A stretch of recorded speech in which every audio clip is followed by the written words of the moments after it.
I'll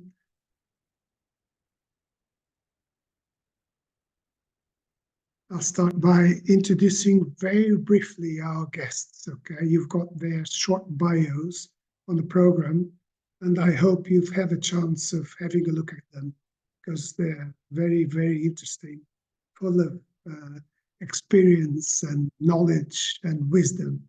And so in alphabetical order, Asuman Ashik, okay, she comes from Turkey. She works at Gazi University, where she's an associate professor. That's in Ankara, Turkey.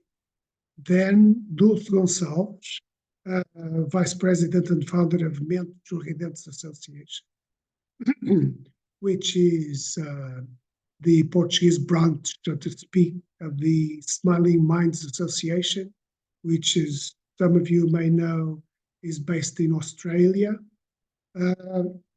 Marcela Matos is a clinical psychologist, an assistant researcher and lecturer at the Faculty of Psychology and Education Science at the University of Coimbra. And Stania Bozinovic, I hope I'm saying that correctly, is an EFL teacher and teacher training, working at Nikola Bar Primary School in Velika Gorica, Croatia. And last but not least, that's all, Zeynep Koshali, sorry. She is, I should have your, yeah, it's here, right. She works at the university in Zeynep. Forgot your details. Sorry, can you? Yeah, sure. I'm Zeynep Koçali. I work at Kırşehir Ahevran University in Turkey. I'm a language instructor teaching young adults. I'm also, in addition to being an English teacher, I'm also a researcher working on especially mindfulness integration into foreign language classes. Thank you very much, Zeynep. Sorry for this. No problem. You're welcome. Okay, so we had a prep meeting this week so that we could ascertain who goes first.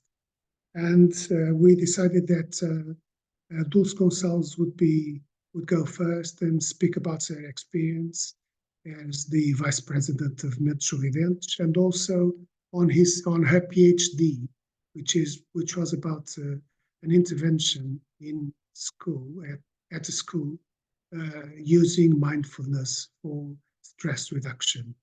Then we'll have Asuman and Zeynep speaking about the meta-analysis, a study that they underwent on the use of mindfulness in EFL and ESL context.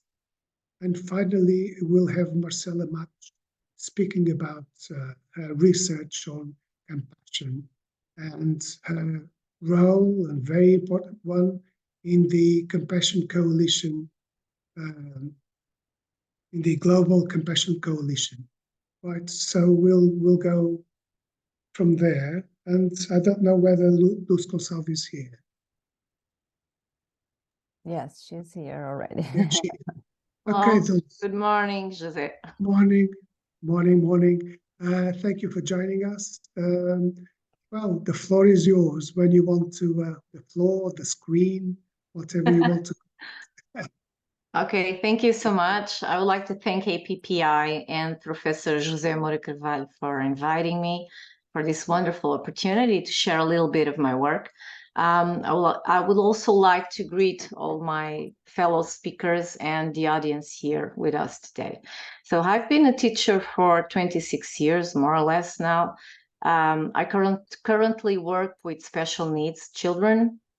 I have a PhD in educational psychology, and I'm here to share a little bit of my experience with mindfulness in schools. Just let me share some pictures to illustrate the ideas I'm going to share very quickly. So just for clear understanding, let me say that I will use the word mindfulness as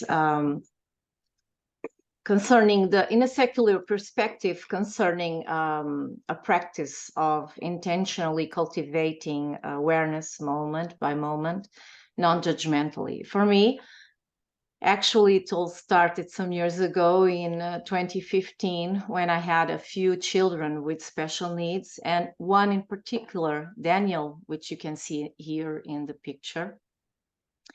He was a very apparently calm child. He was 15 years old, but he had a cognitive deficit. And he was apparently very calm, but with low emotional self-regulation skills. So that was a problem always in class. He was always very nervous. And so because I was already doing meditation for myself, and I was running into some articles, some papers talking about the use of meditation in schools, I started training Daniel before we started our work together. I started training him with some short sessions. I would say we are going to start by breathing. And so I would do it with him and some other kids I thought could profit from it. And so we went on training along the year, but what happened was, well, it started to change. All these children, we started to see something different about them. They were beginning to be more attentive. They were able to cope with their difficult situations and to even self-regulate in what concerned emotions. But then suddenly Daniel's father died on Father's Day with a heart attack. And so that was a little bit hard for him. So we went on breathing whenever we were together. And well, 1 month later, his brother died in a motor accident. And that was really, really a hard experience, even for myself that was accompanying him. So we asked for the local hospital to help Daniel. And Daniel himself asked me to start recording some audios of what we were doing in classes. And amazingly, he was able to cope with all these traumatic and stressful events. And when he came back to school, he was telling me, teacher, you should take this to all kids in school. It doesn't get much worse than what happened to me. And so actually it was him who inspired me to design a structured program. First, it was inspired, yes, in Smiling Mind program in Australia, which I was in contact with at that time. But it went on growing and developing. And well, then I gathered a group of teachers and the school psychologists to apply it in a systemically way to all the community, teachers, students, and parents. And we also asked the local hospital to evaluate our work. And later on, we asked for the help of the Portuguese Association for Mindfulness, which helped us develop our work a little bit further, and even the program was improved. So we were actually all overwhelmed by our experience, which made us, because we're seeing so many things advancing in what concerns the school community. And so we actually decided to start a nonprofit association, which was named after the program, Mentes Sorridentes. And so we started spreading the word in our country. Our program actually approaches different contents and different practices, including gratitude practice. So we approach brain and body, body and feelings, body, feelings and thought, and even compassion practices. And we were lucky enough to have some social recognition. So we were able to take our program to, so far, 16 school clusters. We were recognized with a public utility status in 2022 and some other awards, and we were even lucky to share a book about our own experience in the field. So, but because we have been doing research since 2017, we have been trying to find out what are we really doing?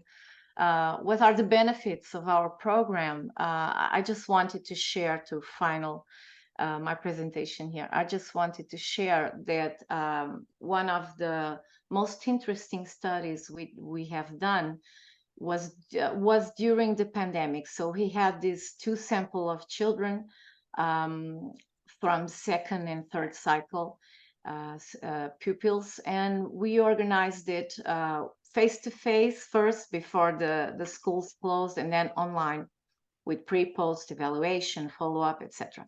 So what we found out in what concerns students' emotional experience in immediate results was that there was an increase in positive emotions and negative emotions reduced, which meant that they were having adaptive responses to stress in such strong conditions that were the fact that they were closed in their homes with their families and far away from school, except for online presence. And we also found out in what concerns medium-term effects that the program has a protective effect in children. It seems to have made a significant contribution to improving a greater psychosocial adjustment and for them to develop adaptive mechanisms and strategies. So they were able to cope with those negative and stressful circumstances with adaptability and resilience. Well, for sure, we think that the program, especially because it's in schools seem to have an important paper here, because they using mindfulness programs that are certified, scientifically certified, they are able to promote adaptive adjustment, minimizing negative results in the presence of adverse conditions, which means that we are able to help our children flourish in spite of all the difficult things they have to deal with their lives. So I don't have much more to say for now. Thank you, Jose. I know we have short time. I hope I did not cross the barrier. Thank you so much. No, you did not at all. It was very clear and very inspiring as well. Thank you very, very much for this very short and yet very wonderful presentation.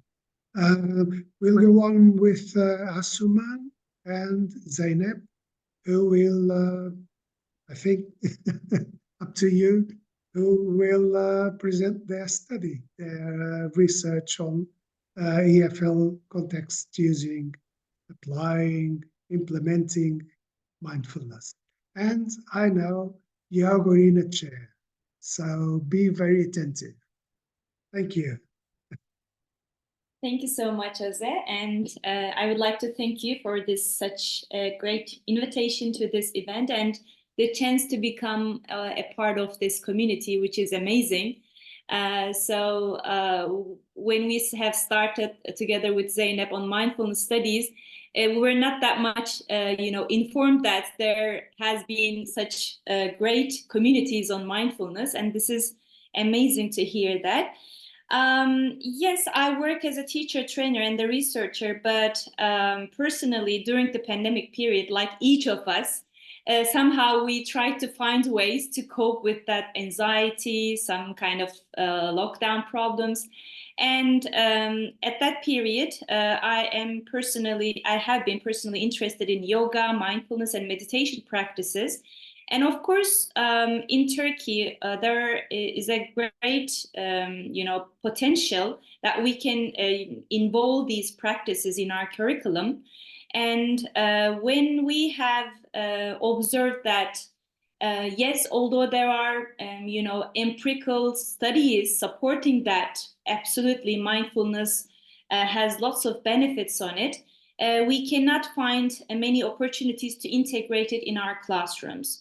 And by the way, Dulce has shared a great experience, and it is really nice to hear that such practices may result in great results in the end. So to save time, I plan to briefly share our research on mindfulness in EFL contexts like Turkey, like Portugal, Spain, or other contexts, and then leave the screen to Zeynep to share her own experiences while designing a mindfulness intervention program for EFL classes. By the way, maybe I should note that especially the implementation of that mindfulness program have been just after the huge devastating earthquakes in Turkey. As you may know, in last year, we have lived huge devastating earthquakes, and there has been a kind of traumatic experiences for each of us in Turkey, not only those parts of Turkey. So that timing was, also unique, I think, for us for implementing that program, which was needed by the young adults as well. So as we all know, mindfulness is paying attention to the present on purpose and non-judgmentally, as Kabat-Zinn described. And also it is like waking up and living in harmony with oneself and the world. So in our classrooms, for the well-being of teachers and students who are sharing the same environment and experiences, we definitely need to encourage and increase awareness on mindfulness practices. And when we have a look at the literature of EFL in terms of mindfulness, we can observe also several affordances and benefits of mindfulness while teaching and learning English.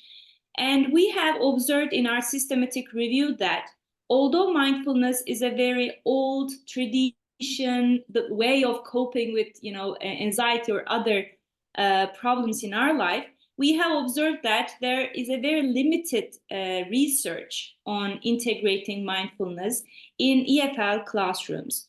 So as teachers, we need to know the students' cognitive affective factors to be mindful, and also we need to experience first, how to be mindful first. Later, we can maybe help and engage our students to be more mindful and to make them become aware of their emotions, intentions, and motivation. And in this systematic review, we have finalized that, especially in the last 5 years, the number of studies focusing on mindfulness in EFL context have increased. And there are some thematic unities or thematic connection with mindfulness in English language teaching. First one was, as you may guess, foreign language anxiety. Because in Turkey, for example, the speaking anxiety is a huge one in EFL language classrooms. And the studies related to mindfulness and its relationship foreign language anxiety have been studied a lot. And it has been found that although there has been a huge speaking or foreign language anxiety, mindfulness practices can decrease and may involve more positive, effective factors into the process. And secondly, language performance and success has been observed after practicing some kind of intervention. And then another theme, which is also very significant for individual and academic, progress, self-efficacy. Self-efficacy means that the one's beliefs about his or her own abilities to fulfill a task. Because in our language classrooms, we observe that students may have some concerns to fulfill the tasks, whether they can be, achieving or completing the task. So it has been observed that mindfulness also can increase and build more self-efficacy among learners. And the other significant themes were learner attitudes, positive attitudes toward mindfulness. And another keyword, as Dus also has mentioned, resilience to recover from stress. Of course, as human beings, we bring our stress and anxiety into the classrooms, teachers and students, and it is, inevitable that although we're sharing the classroom atmosphere, we are sharing our stress and anxiety together as well.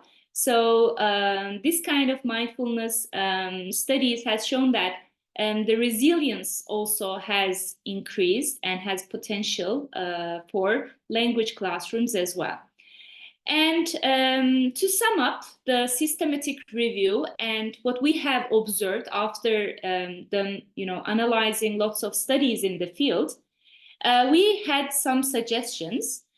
First of all, mindfulness could be integrated into foreign language curriculum in all levels, starting from maybe preschool, young adults, or adults. So we can find short practices to integrate.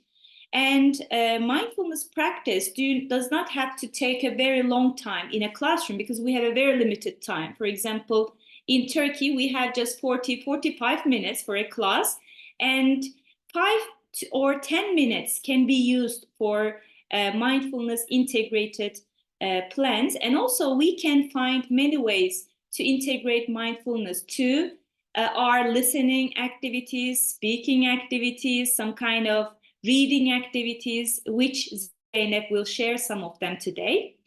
And so that teachers might employ mindfulness for 5 to 10 minutes, even in the beginning of their classes, and then go on maybe to our regular syllabus content.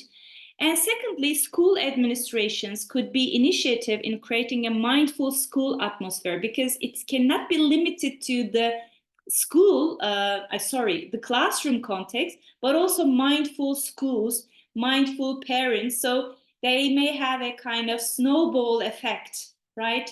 Maybe butterfly effect among the society. So, and the teachers could be trained about mindfulness and how to utilize. And we can create lots of mindfulness-based activities and materials, very short, integrated materials. To sum up, we have observed that yes, there are lots of studies on mindfulness and EFL, but we need also to find specific activities for EFL classrooms, which Zeynep will share her experiences. Thank you. Obrigada. So see you soon again. Thank you. Okay, thank you very, very much, Asma. That was wonderful. Very disciplined, very concrete, very clear, and very inspiring as well. Fantastic. Thank you very much. So, Zeynep, I'll give you the screen, the floor, whatever. Thank you. Now it's my turn. Hello again. As my colleague, Dr. Asma Nashik, has mentioned, in my part, I'll talk about some sample activities and some part of the program that we designed. So after the review article, we noticed a gap in the literature. In the studies, we have observed that, yes, there are some mindfulness-based interventions, but most of them, by the way, this is the name which we gave to our program, Mindfulness-Based Interventions for Foreign Language Classes. It is an adapted program inspired by different and various resources in the literature, and also mindfulness-based programs, as far as I can say.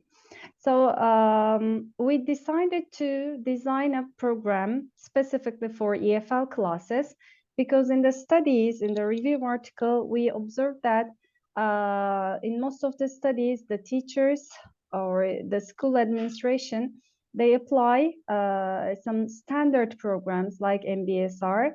As you can guess, naturally, first the teachers start the journey. They take mindfulness into their lives, so they take some courses. I did as well, and then they want to apply it in their classes, but they may not be.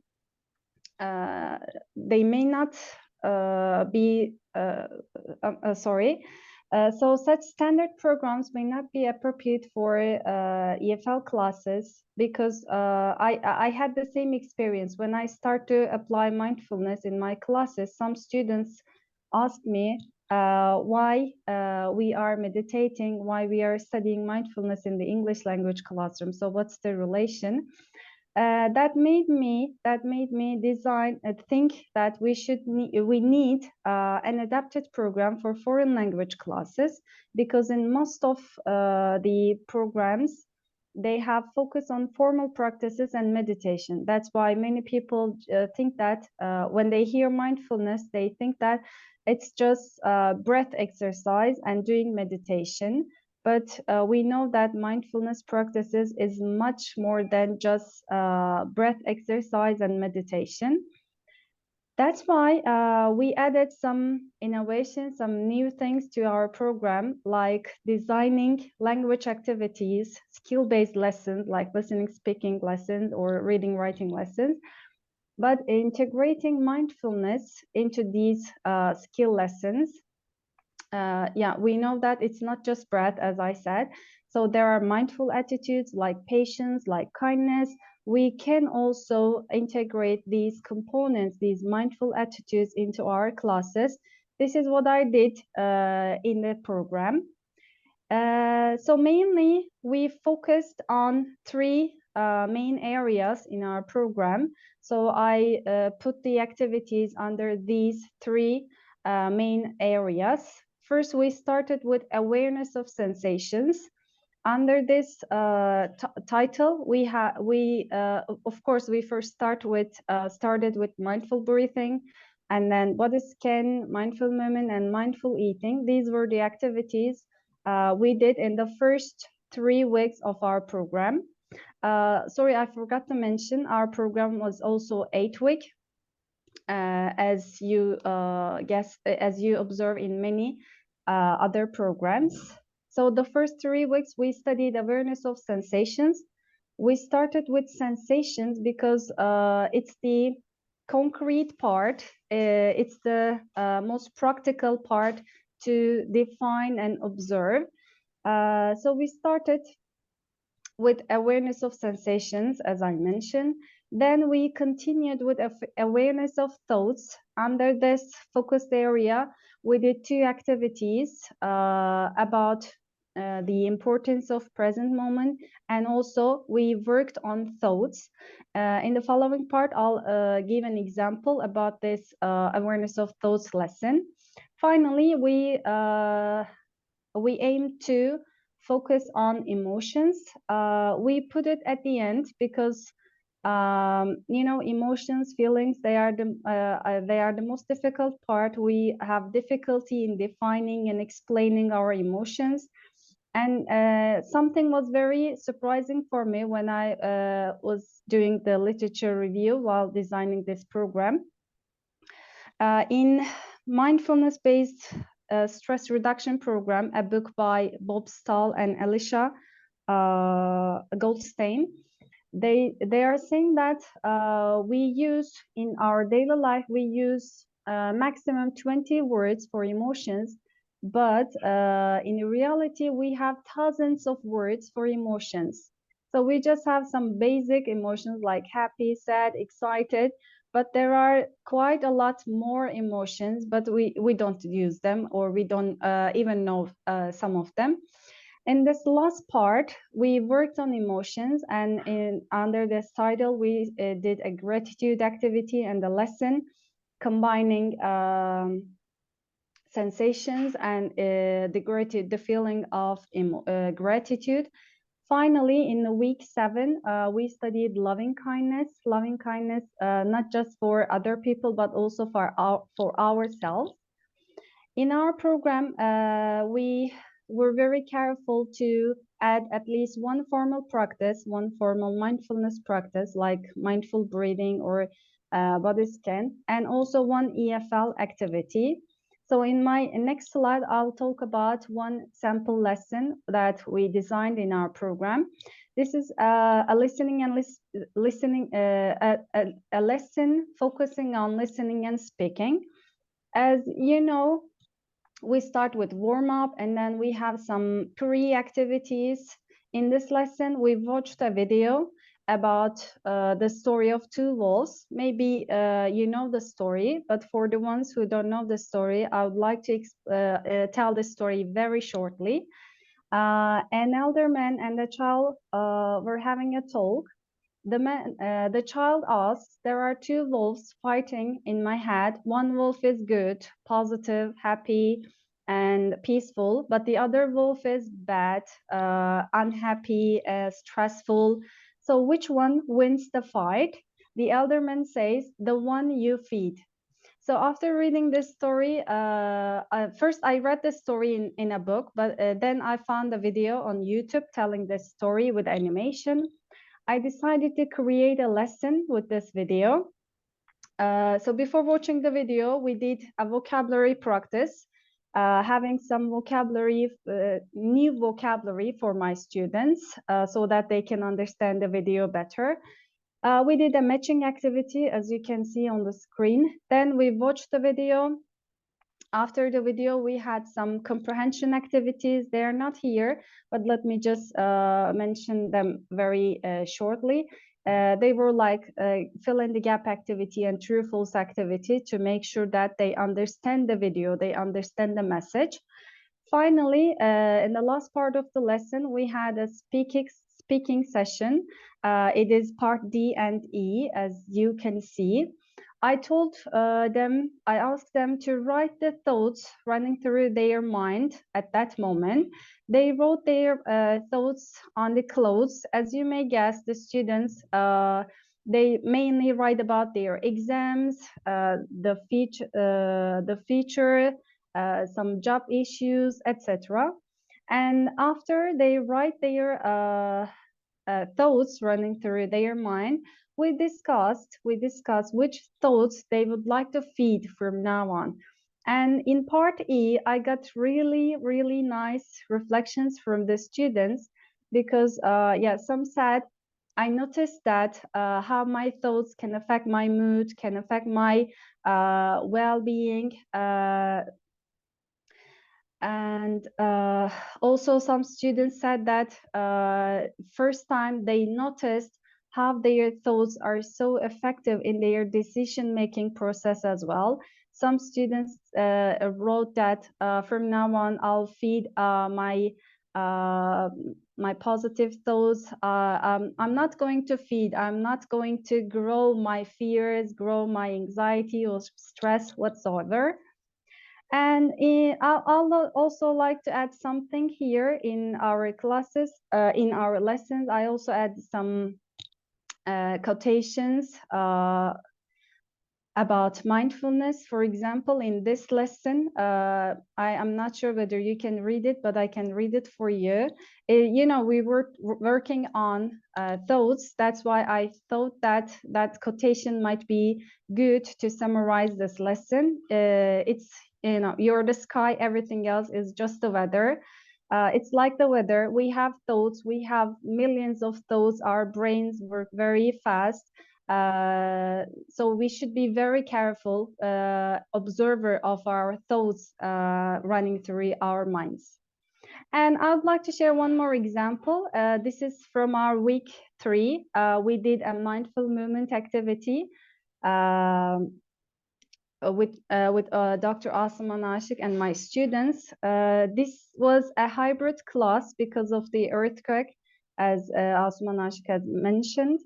Some students were in the classroom with me, and some students were joining online.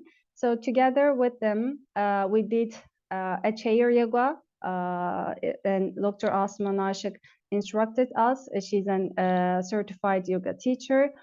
And this is one of students' favorite activities in the program. So I thank you very much. There are lots of details, but because of time limitation, this is all I can share right now. Thank you so much. It's such a pleasure to be with you today.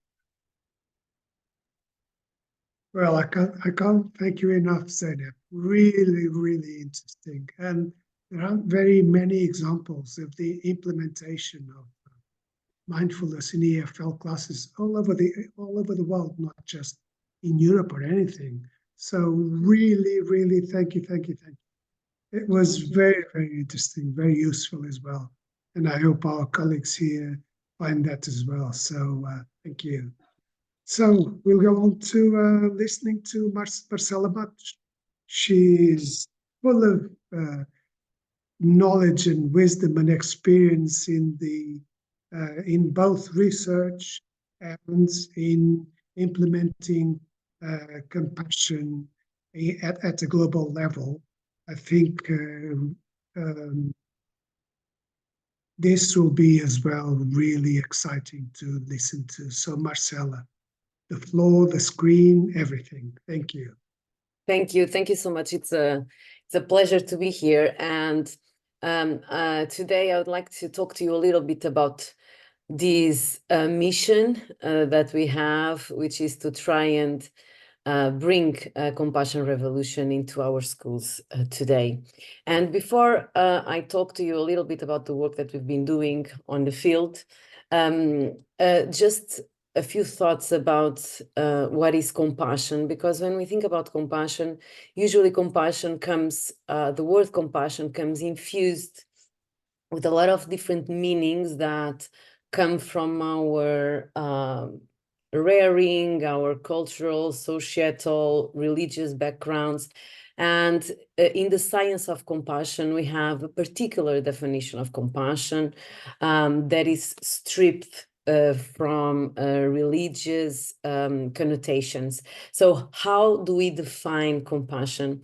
Compassion is defined here as motivation, a human universal pro-social motivation that all humans share, that orients humans to a sensitivity to suffering in ourselves or in others, along with a deep commitment to try and alleviate or prevent this suffering. So compassion, in this sense, involves two key components. On the one hand, our ability to notice suffering in ourselves and in others, rather than ignoring suffering, avoiding suffering, disregarding suffering. So it involves having the courage to face suffering, and whenever possible, try to discover its causes and find a way to try to alleviate or prevent this suffering.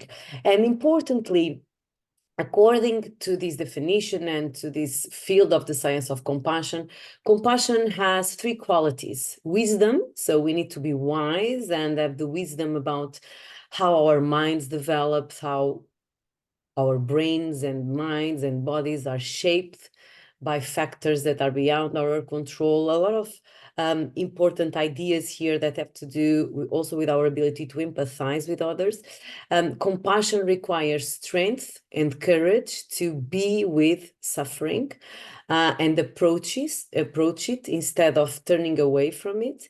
And compassion is about action. So compassion involves commitment, and the commitment to act towards the prevention or the alleviation of suffering in ourselves and with others and in others. And also importantly, we must not forget that compassion is not expressed always in the same way. So the way compassion, this motivation for compassion is expressed varies, can take many forms, and it varies depending on the context and on what is required to be compassionate. So compassion may require these qualities of being strong, assertive, being able to say no. Sometimes compassion requires the ability to be diplomatic. Sometimes compassion requires our ability to protect and set limits, or instead to encourage, soothe, calm someone else. So the way this motivation for compassion expresses itself, it depends on the context and on what is required, and this is important. Another important idea is that when we think about compassion, we always think about compassion flowing out. So usually we think about when we direct compassion towards others, but this motivation for compassion can flow in different directions. So according to this science, compassion can flow in different ways. So it can flow towards others, but we can also direct compassion towards ourselves, and we can also be able to receive the care and the support from others. And this is about receiving compassion from others. And as you may easily understand, for most of us, it is very easy to be compassion towards others, but most of us struggle with being self-compassionate or being able to receive care and support from others. And these three flows of compassion can be facilitated or instead inhabited in the contexts where we navigate or where we operate. So schools, for example, can be a context that facilitates these flows of compassion, or instead that may block the expression of these flows. And compassion is a universal human motivation. And this is important to understand, because we need to know this. We need to know that within human beings, we all have the seeds for this motivation for compassion, because this capacity for compassion is rooted on this human universal motivation to care for others and to be cared from others. And we share this motivation with other mammals, for example. And yes, through over this past 20 years, compassion has been emerging as a science, and science of compassion has been showing that compassion is a way of not only healing suffering, reducing psychological and physical distress, but also of promoting flourishing and well-being. And there are numerous books, hundreds of papers that show this, that compassion improves mental health. It improves also our physiology, the way our body regulates stress. It improves the way our capacity to regulate emotions, our ability to connect with others. It increases prosocial behavior. It improves our ability to cope with stress and with difficult life events, and many other indicators. So based on this, and based on the mental health crisis and the multiple challenges that are faced in schools every day, we set up this project about 6 years ago that targeted this aim, developing, implementing, and testing the efficacy of a compassion-focused intervention in schools that targeted teachers, non-teaching staff, parents, and pupils as well. This has been conducted since then in Portugal and the UK, and this is an ongoing project still. So I'm bringing you now some data from this project. And so this is our Portuguese team, but we also have the UK research team, and here an acknowledgement to our funders that have been supporting this project. And also the teachers. So we've now implemented this program with around 300 teachers in Portugal, public school teachers, from 7 schools in 5 cities from the central region of Portugal. This program is currently being disseminated in the north of Portugal, and we also have plans. We are waiting for some funding to know if we will be able to start disseminating this nationwide. And so some data on this. So we did a pilot study trying to see whether this program was feasible and well received by teachers.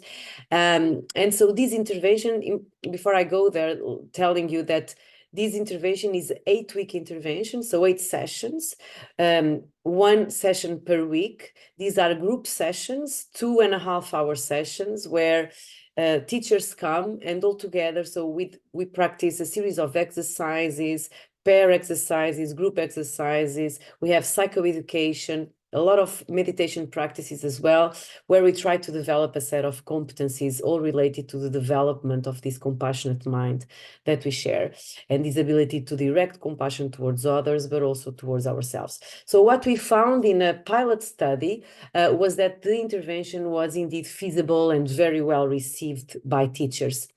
Then we expanded this study and we conducted a randomized control trial with a control group and an experimental group. And with this study, what we found was that teachers significantly improved the range of indicators of mental health and well-being. So we found significant increases in compassion. towards others, towards oneself. In those teachers who did the intervention, we found increases in positive affect, feelings of relaxation, safeness. We found improvements in job satisfaction and life satisfaction, feelings of safeness, connection, and vitality in the workplace, and also decreases in burnout, in depression, and stress in teachers. And also, teachers reported feeling less threatened and more safe in their at their workplace. And very importantly, after this intervention was finished, we found that these improvements were maintained at a 3-month follow-up. So 3 months after the intervention ended and we had no contact with the teachers, all of these improvements were kept. So we also assessed a physiological indicator of well-being, which is called heart rate variability. And we also found an improvement in this physiological indicator of emotional regulation, our ability to feel interpersonal safeness and intrapersonal safeness. And it is associated with this cardiac marker. It is associated with also metacognitive awareness, emotional regulation, and our abilities to empathize with others. We also conducted this in the UK, as I was telling you, and we also found that, so not only in Portugal, but cross-culturally, this intervention is effective and well received by teachers in cross-cultural settings. And this is just a teaser. So in Portugal, we are still conducting the study with the pupils, which was suspending during the pandemic, but we are publishing. This is the proofs that were out this week.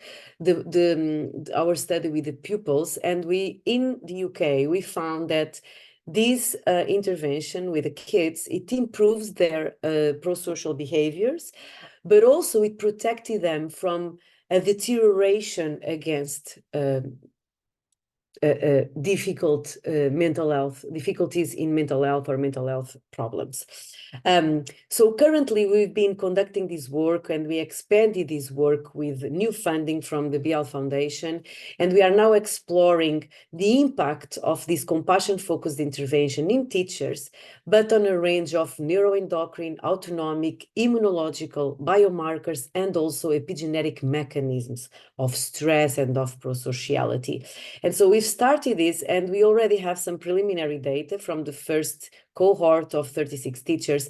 And basically what we found was the same findings with the randomized controlled trial. So these sustained improvements in mental health, psychological and professional well-being in teachers that were maintained in follow-up.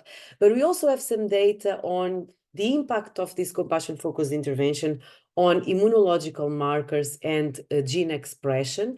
And we found that the intervention has an impact on some genes, on the expression of some genes of a genetic signature that we all have, that is called the conserved transcriptional response to adversity, which is a set of genes that are related to how our bodies respond to inflammation, to stress, to infections, to viruses.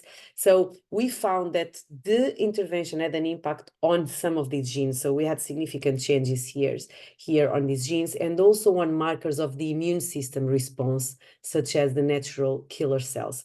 These are just preliminary data that we are still working on, and we are now collecting a control group to expand and to have more robust data regarding this.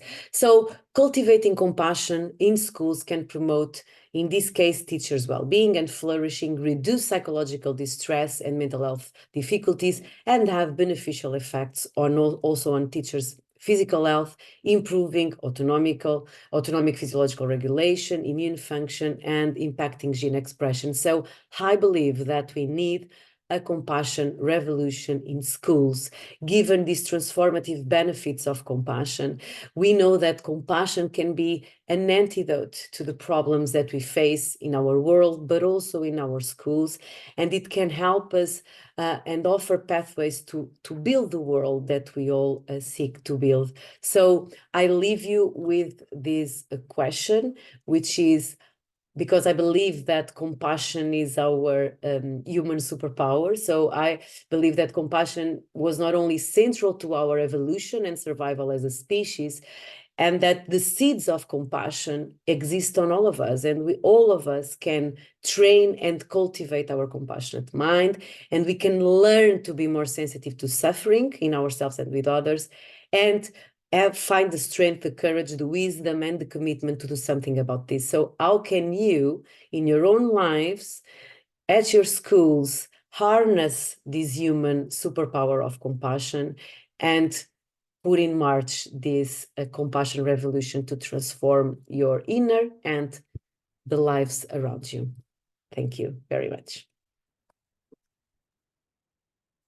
Marcela, thank you very, very, very much for such a wonderful, wonderful presentation. It really was something else. Compassion and self-compassion are, of course, very linked to mindfulness, and it's a component, an internal component of it. But it's always good to listen to you speaking about this, because you're so passionate about it, and that comes across to those who listen to you. So thank you very, very much. It was really wonderful. Thank you.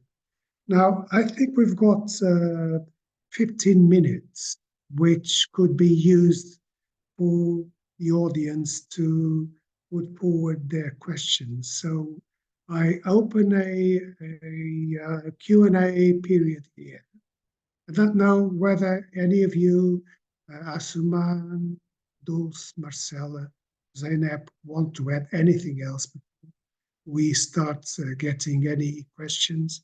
If you do, please come forward. For example, in 2 minutes, could you say where you think this is going?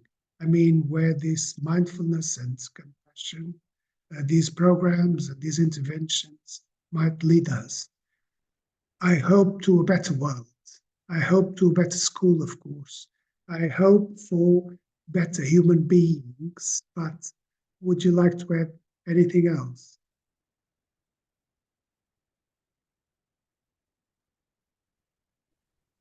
I believe that scientifically tested programs can change the entire school climate. And in what concerns teachers, it might help us coping with our situation in our teaching profession. So that's part of the way I see going through with compassion and with mindfulness practices. Thank you. Right. Thank you, Dul. Yeah, I also believe that related to mindfulness and compassion and self-compassion, because yeah, these are very somehow ignored, or we do not realize. And in the future, or while we're realizing our well-being as teachers, as individuals, as human beings, it will have a great, huge impact on others as well. So luckily, we are starting to be aware of these positive psychology, or how to integrate it. So luckily, we are becoming more and more aware every day. And this is something great to realize. Thank you, Marcelo and Dulce, for sharing your experiences. I was also amazed to hear that. Thank you. Thank you, Asuman. Anyone else?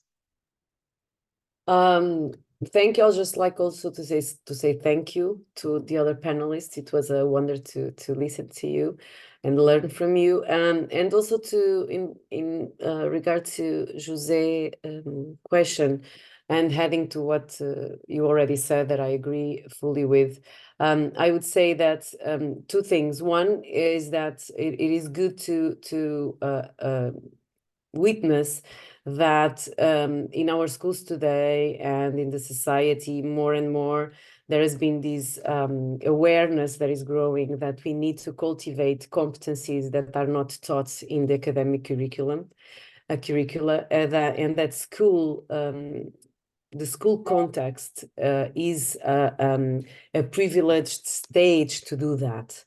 And I think we have that responsibility towards our children, towards our youngsters, but also towards those who take care of them every day and who teach them every day.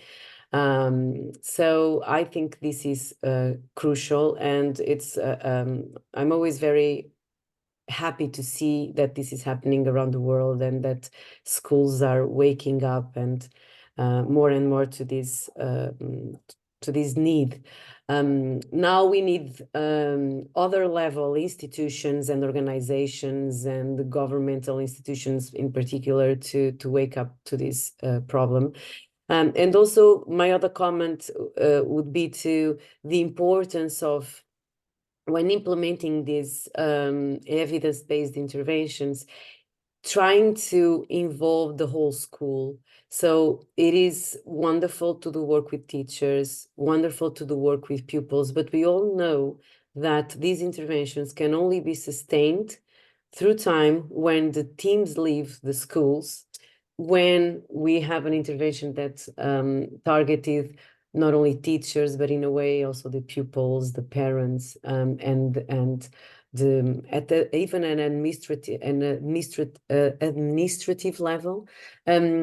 Because if we want to change the culture and the ethos within the schools from a competitive, individualistic focus to a cooperative, pro-social, compassionate, peaceful, inclusive one, we need to involve the whole system. And so this is the dream I am and will continue to work towards, and I hope others continue to work towards, like you here.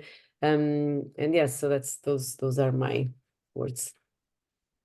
Thank you very much. You have a dream, and your dream is ours as well. So thank you. Zeynep, would you like to add anything? I also thank the other panelists and the speakers. The presentations were amazing. And I was so happy to see examples that teachers are practicing and employing mindfulness in their classes. This is very important to me because one of the biggest challenge I encountered when I first studied mindfulness, to explain the reason why I'm studying mindfulness, because many people question me about, you're not a psychologist, you do not study psychology, you're an English language teacher, what are you doing with mindfulness? So that's why all these programs and studies are so meaningful, because it shows examples, it shows evidence that we need mindfulness. In the very beginning, it was so meaningful to me because we work with people, with human beings. They have fears, they have stress, anxiety, emotions. So I can see the connection very clearly. We cannot deny psychology in our classes. In recent years, we are talking about individual differences, affective factors. That's why it seems very natural and a must to study emotions, to study psychological concepts like mindfulness in our classes and research project as well. That's why I cannot fully express how happy and grateful to be here with such like-minded people. Thank you so much one more time. Thank you, Zeynep. Thank you, Zeynep. Thank you very much. Well, we've got 5 minutes to go, 6 minutes to go. There is a question here, which is, how can these programs be implemented in more schools? Anyone?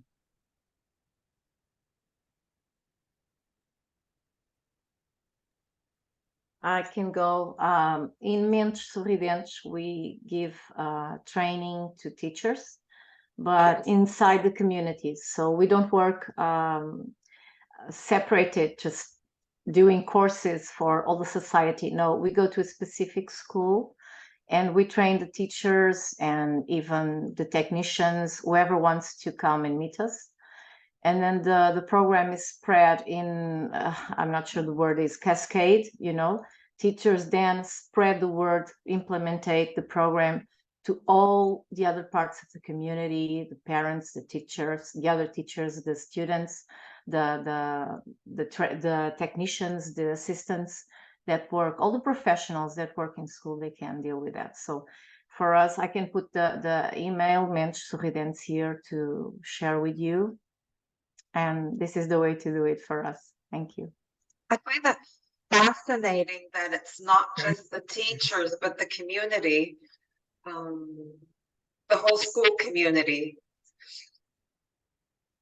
Yeah, that's a wonderful expression of Yeah. being mindful and compassionate, I would say. Anyone else? Zeynep. Maybe I can say a few words. Yeah, we can integrate bottom-up and top-down approaches. So bottom-up means, yes, we can start with a group of teachers who are integrating, so it can have an effect for others, but also for top-down approach, like, for example, in our case in Turkey, Ministry of Education provided lots of continuous professional development courses. So I'm sure those in-service trainings integrating on these concepts would be also nice, because only focusing on bottom-up or relying on individual teachers may not be enough. So we need decision makers, policymakers, so that we need to integrate them into the process. We need to convince them how it has kind of meaningful interpretations in our schools. So we can integrate both approach, I believe. Individual teachers, spreading the word, and also decision makers should be involved, I think. Well, thank you very much. Yes, I quite agree with you. It should be more global, right, and have a kind of government-based and state-based basis as well, and of course help and support. Yeah, I quite agree. Right, Sonia, you're going to for the break. But before that, I'd just like to thank you so much to all the panelists for sharing their work experience, both in Portugal and in Turkey. And you shared also evidence of that this practice and these projects will have or are having an impact on the well-being of teachers and children. So for that, thank you so much, and I praise you for that. And as Marcela said, yes, we have a dream, and our dream is to have a more compassionate world. So thank you for that. yeah, and I hope this is just a short stop in our travel together on the way to more compassionate and mindful societies in our countries. And so thank you very, all over the world, of course. Thank you very, very much for being here with us and sharing such wonderful thoughts and experiences and projects. Thank you very much. Thank you. Right. Sonia, shall we go for a cup of coffee, cup of tea? Yeah, stretch your legs, arms, and so on. And come back again for the rest of our morning. We'll have Sanya, right? Yeah. Yes, so that's it. When are we going? So at 11 we'll meet again? 11. Okay, Yeah. we will leave the room open, and so grab a cup of coffee or tea and see you in a few minutes, okay? We'll reconvene at 11. Thank you very much. Thank you. 15 minutes.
Is it time to start or? Well, it's All my almost clocks, 11. all my clocks have different times.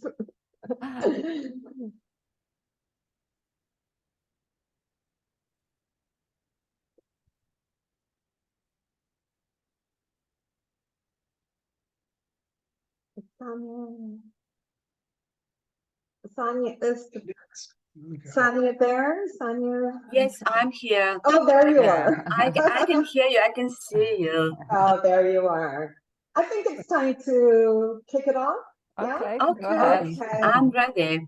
Okay, once again, I just want to reiterate gratitude. I think gratitude is the word here, to everybody who's made this event just so inspiring. And as we're sowing seeds here for growth and this flourishing garden, I think.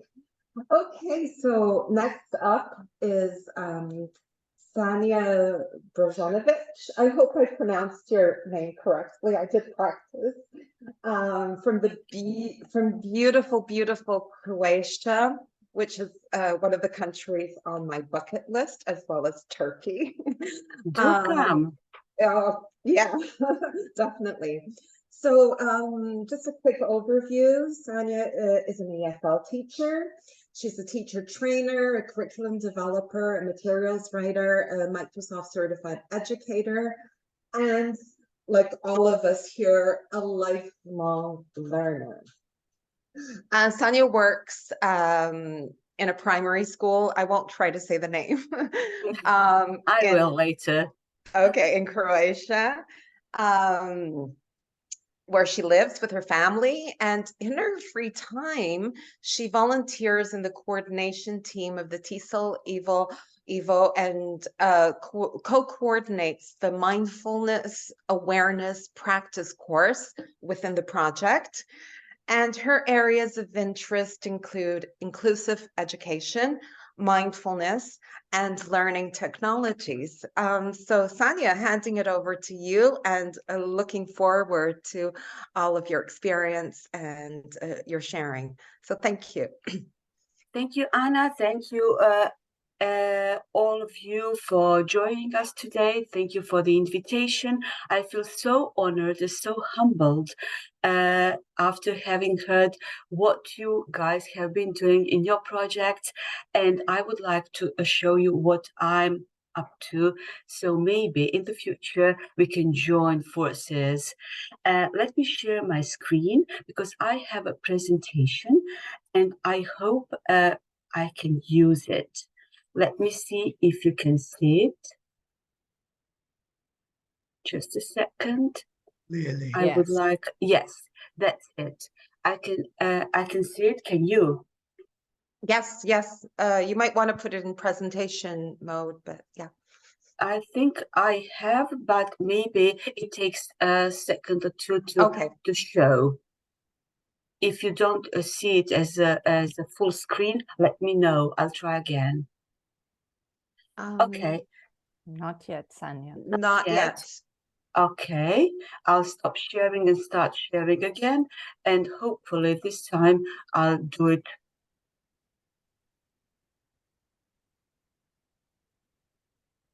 Okay, so it is full screen for me this time.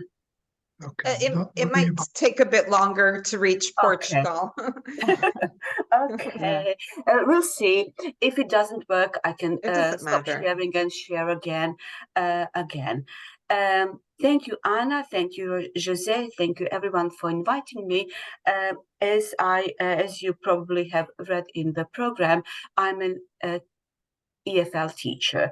I teach my students in a school in my neighborhood, and I live in Velika Gorica, which is a small town just outside the range of the capital of Croatia, Zagreb, which means we are practically a part of the capital. And this is what I prepared for you. Please bear with me. This is a presentation that I originally prepared for my teachers, for my colleagues in Croatia, and listening to the panel before me, I know now that you know a lot more about mindfulness. So if there are some parts that you have known for ages, please bear with me. I've left the slides in the presentation because that's my passion.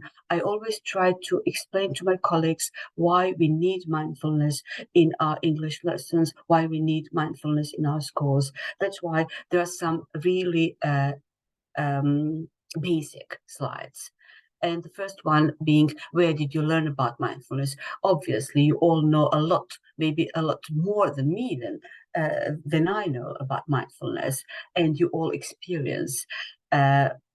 have experience practicing mindfulness, and maybe I could learn from you. But if you find a question, please write it in the chat, and Anna, please interrupt me and let me know there is a question. I'm so sorry. I don't think we can only see your first slide. I don't know if you've moved on to another Yes, one. I have. I'm sharing and I'm moving slides. I think we're kind of frozen on the first thing that Okay. you shared. Okay. I don't know if you want to try it. Yeah.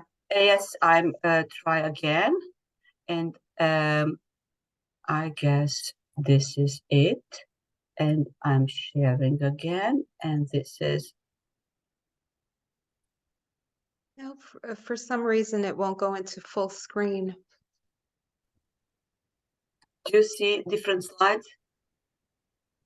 No. No. Do you want to try the book feature next to presentation and see if that's better at the bottom? Okay. Let me, maybe if I could, let me see, when I share, what do you want me to do? At the bottom, there's a little icon, like a book next to presentation. You may want to try that and see. On the right? Yeah, you right at the bottom. It's like a little book next to presentation where you click on presentation. There's a book next to it. And if you open that, if you do that before you share, it might help. So if my presentation is not, in a full screen, maybe you can see it. Is that what you're saying? No, at the bottom, you know, when you click on presentation, so maybe let's try to do it. On the right, there's a little book. Can you see a little book next to, can you click on that? The problem is, can I please send you my presentation in the chat so that you can share it? Because it looks like I have a problem that the presentation is frozen on my computer. Oh, I see. All right, if you share it. I owe you an apology. Don't worry.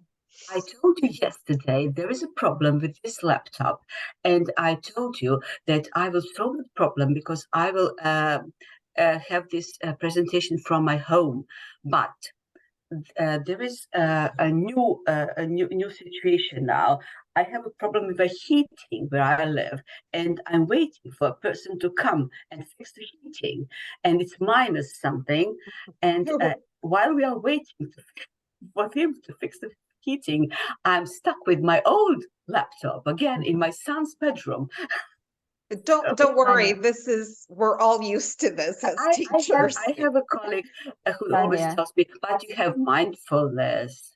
Sania, could you send the PowerPoint to Jose, and maybe I will try, but unfortunately it looks like that everything on my laptop is frozen.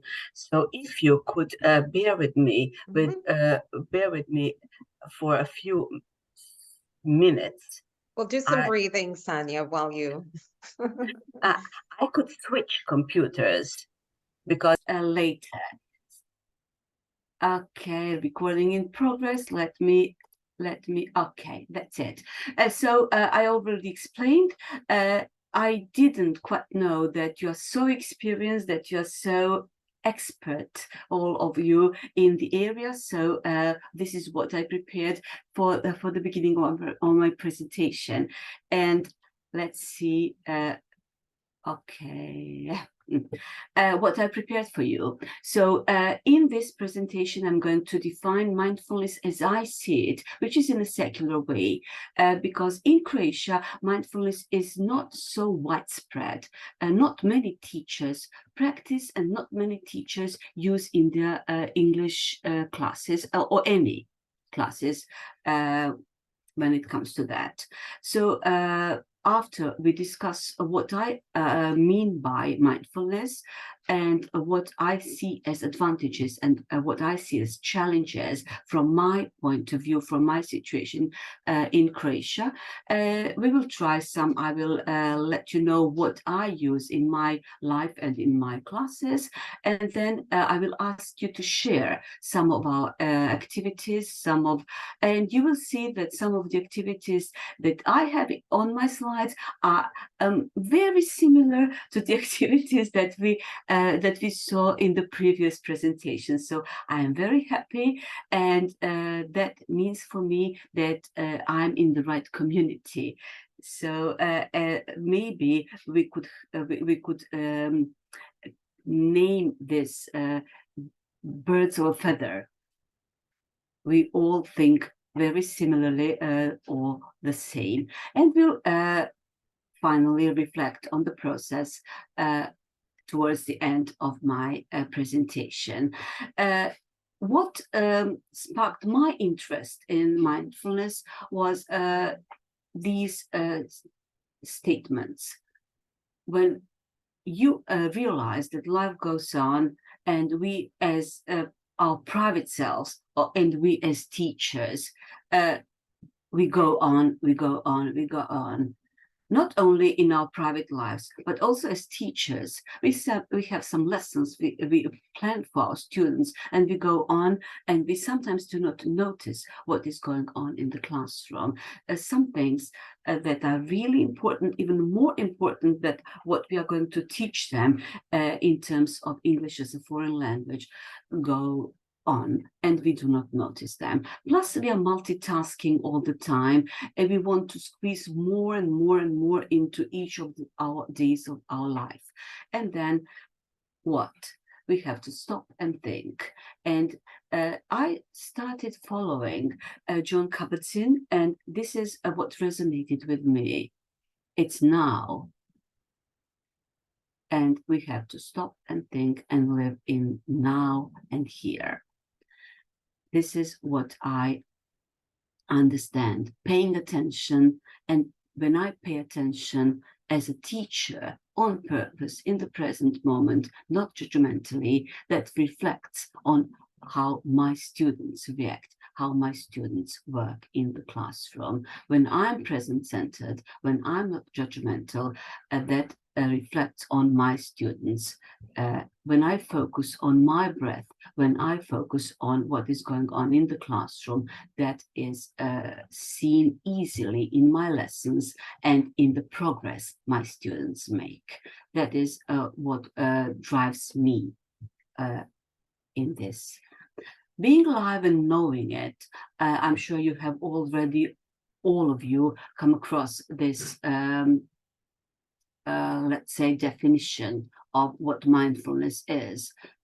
When we are able to be fully present with all our experiences, when we accept all our experiences, those pleasant and those unpleasant ones, when we are aware of our habits, and when we are aware of what we need to change and what happens in the present, when we are aware of our helpful and unhelpful reactions, we can make more skillful choices. And it is important for us as grown-ups, but also for us as teachers, especially for me, because I teach, this year I teach students who are 11 or 13. Most of my students are 11 or 13, and that is a very difficult time in their lives, and they need guidance. I think mindfulness helps them, will help them more or the same as my lessons in English, because they get English from everywhere, not only from me. But some days, there are days when I fear that they get the guidance in mindfulness only from me. So we can discuss what comes first. Be kind to your mind is what somehow I loved when I heard the previous presentation about compassion and self-compassion. That's what I say to myself most of the days when days are hard as a teacher and there is a lot to do. We have to think about ourselves first and then about our students, and that comes somehow all together if you practice mindfulness and if you teach mindfulness to your students.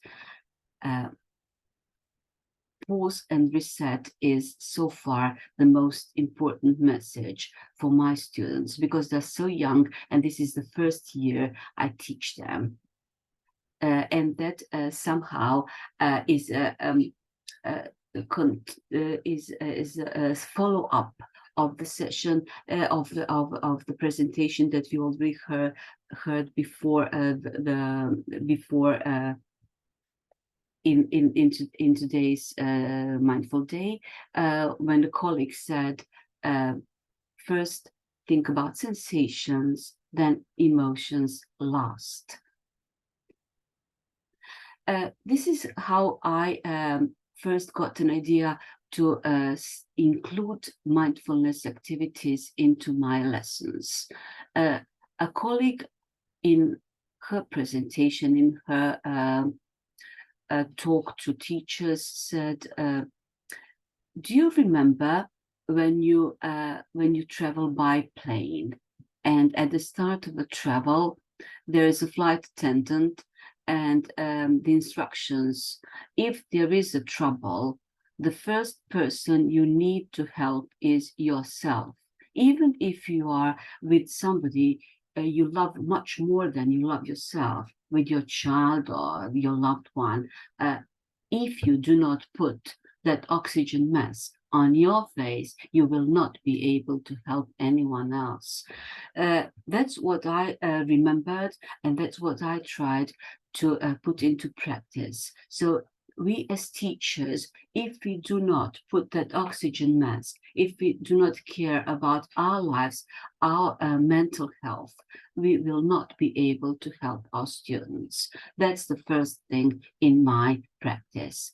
Then I started looking into all the ways I can apply mindfulness in my life as a person, private person, and as a teacher. And I think that as teachers, we need first we first need mindfulness as self-care. Then we need to think about some mindful pedagogical practices and to acquire some skills to implement them. In my teaching and in my life, I understand that they are formal and informal, and they're equally important in my life and in my teaching. Formal practices are really important. You set aside some time every day for your formal practice. You engage in mindfulness meditation, but also you weave mindfulness into all your routines. And those routines are routines when you go to school, routines when you are at school, and routines when you are at home, your everyday activities. Like, for example, mindful drawing, and that is a routine, that is a practice for me, but that can be also a very useful practice for my students. All of these, like mindful washing hands, can be a very good practice for my students too, because sometimes I notice that they are young and they're full of energy, but also they are acting like on co-pilot. They are not thinking about what they're doing, and teaching them to be mindful in their everyday activities, teaching them to be mindful when they are washing hands, teaching them to be mindful when they're eating. I watch them eating, and I think as teachers, we need to help them to be more mindful when they're eating, to notice what they are eating, to notice the moment, to be in the present. And all the other activities, walking. When I first started practicing mindful walking to my school, which is some 5-10 minutes away from where I live, my neighborhood started to look completely different. Sounds, all of the colors, everything around me, and breathing through it to my school. Mindful walking to my school is my favorite activity in the morning. And I try to explain it to my students. I try to explain that these informal mindfulness activities are something they would love if they tried, and I try to make them try them and then decide for themselves. And then formal, devoting some time each day, doing anything could help you. But doing mindfulness, I think that's the right way. And I repeat the statement which you can see on the left-hand side: occupy the mind, or it will occupy you.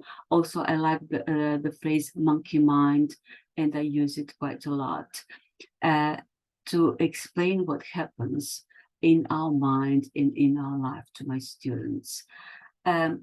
Is it appropriate for the classroom? Zainab mentioned the same question that teachers, parents, authorities ask her. That's what I get asked all the time. Is it appropriate for my English as a foreign language classroom? Of course it's appropriate, because this is the kind of teacher I am, and I want to support my students. I'm not there to teach them English. I'm there to support them while growing up. They are preteens and they need that kind of support in English or in Croatian or some other languages they speak. When I learned about what mindfulness is, what mindfulness isn't, I came across quite a lot of ideas that it's just breathing. You breathe, or you do nothing, or you empty your mind, or it's religious. That's kind of problem that I think I must be very careful about how to deal with.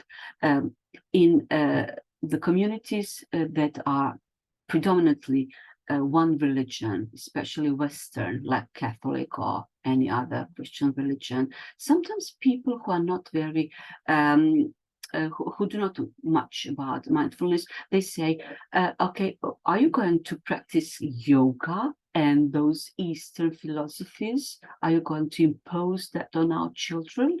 No, I'm not, of course not. Quite the opposite. Some people think that mindfulness is a quick fix for every problem you might have. It's not that either. So quite a lot of work for teachers.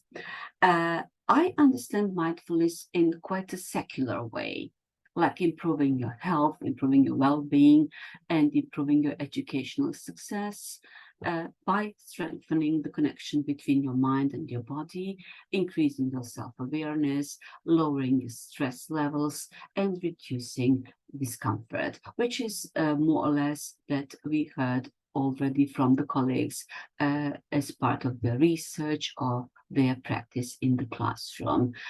This is what I present to my colleagues in Croatia. ABC has a special meaning for the teachers in Croatia, because our national curriculum has ABC, 3 domains, which means that in A, you need to teach the language, the skills. In B, you need to teach intercultural competence. And in C, you need to teach learner autonomy. Then I point that out to other teachers. You already have ABC, so a lot of ideas can come to you if you only think about our national curriculum. Mindfulness fits perfectly. Then there are 4 skills, language skills. To start with, I always present mindfulness activities in the classroom as listening activities, because the first activities that my students learn about are listening activities, because they focus on sensations, and they focus on breathing and the body scan, and they always have to listen to English. All the exercises I bring to them are in English, and I tell them, okay, first we are listening, then we are discussing, and then we are applying, and then we are again reflecting on how you feel, plus what we learn language-like. Also, they can be speaking activities, they can be reading activities, and writing activities. You can apply all these in your language lessons in my school. So, some examples. When I start with mindfulness, it's usually very short, because they're young and they have no idea what that is. When they come into my classroom after, let's say, physical education class, and they are all over the place, deep breath, pause, reflect. Then to start the lesson, 5 senses, or listen to the sounds in the classroom, focus on your breath, body scan, and then you are ready for something else, to open your notebook and to start writing the date of today's lesson, and then we can go on. I put 2 pictures in this slide. The left-hand side is music. I sometimes have music when my students enter the classroom, and sometimes I have I tell them, please, when you sit in my classroom, sit with the quality of a mountain. Be respectful to your body, be respectful to this lesson. And they all know, even if they're not very keen on mindfulness, some of them, they know what it means to sit with the quality of a mountain, to keep their back straight, to notice how they breathe, to keep both of their feet on the ground, etc. So if nothing else comes good out of these lessons, they will remember to sit properly in the classroom, and they will remember to breathe properly, to pay attention to their breathing. Then in my English classes, in my English lessons, I teach quite a lot of vocabulary. I don't know how many of you teach 11-year-olds or 13-year-olds, but at the age of 11, you still teach body parts. Body scan is a perfect opportunity to introduce body parts, and then have a body scan exercise, and repeat it in various in variations throughout, let's say, a few weeks. Then name emotions, name objects around you. These all are very good language practices, very good language lessons, but they fit well, as Zainab showed us that lesson plan. They fit well with short mindfulness practices in the classroom, teacher and students together. So when you lead them in a short, let's say 3-minute or 2-minute or 5-minute, up to 5-minute, 5 minutes exercise, you can use the part of your lesson to put together the mindful practice and get back to the lesson, to practicing English vocabulary, learning new words. I find this exercise very useful with my students. Please do not go to that TEDx because it's quite long for this presentation, but I've left you a link so that if you can check it later. It's very simple. I tell my students, if you come stressed, if you come not focused, find 3 things around you and take a deep breath in. Name 1 thing that you can see. Do not explain what it is. Do not add any adjectives. Just name it. 1 deep breath. Name the 2nd thing. 1 deep breath. Name the 3rd thing. And you'll see you'll feel much calmer. I love this TEDx talk, and I sometimes let them see it if they are older, not the 11-year-olds, but older students. When I have older students, sometimes this year I only have 13-year-olds, but next year I'll have older, so they will watch that TEDx, which is quite useful because it shows you how you can calm yourself down in 30 seconds. And I love this practice. I tell them, and there is quite a lot of English here. Here, that's mindful listening for me. So HEAR. That is what it means for me, that you are listening mindfully. So that can be used as something you can discuss with your students, but also as a result, they practice mindful listening. Also, some pause and reset activities, which I already told you are my favorites this year, because 1/2 of my students are quite young. So breathing, snake breathing, bunny breathing, they still enjoy it. They consider it a kind of fun, but also are very serious about it. They understand I explain it's really important for them, and it is somehow with practice they learn to use it even without me. Then sit and draw, or sit and write, or say 5 things. These are really useful activities that my students like, and I think are useful for them. And if I incorporate them into my 45-minute lesson, I think it's a success. Some pause and reset activities, again, stop, observation time, and mindfulness safari. This mindfulness safari is really useful if you have online classes, which we used to have. Then students are at home, I'm at home as well, or maybe at school with my computer, and I do not have any, I do not know what they do really. I don't know or how they feel really. I can see only their faces, and mindfulness safari helps quite a lot, I'd say. This is an example of an activity. If you're interested, you can scan the code. Please do not go and follow that code now, because I'll skip it. I can see that I've used quite a lot of time now. So it's something to share. A kind of activity that you can use with your students.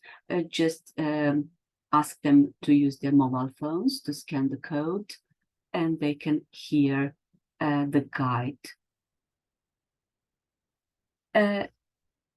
I read quite a lot about how other teachers apply mindfulness and how other teachers think about, what other teachers think about mindfulness. And this is what I wanted to share with my colleagues. How can we move towards being more mindful? Because I read the article and I agreed.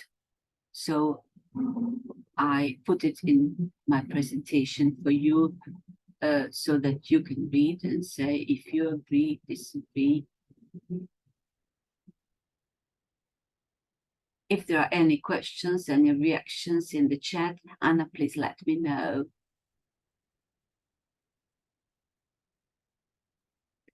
I wanted to share with you tiny habits because not only teaching English is what I do, I help my students grow up and they have habits.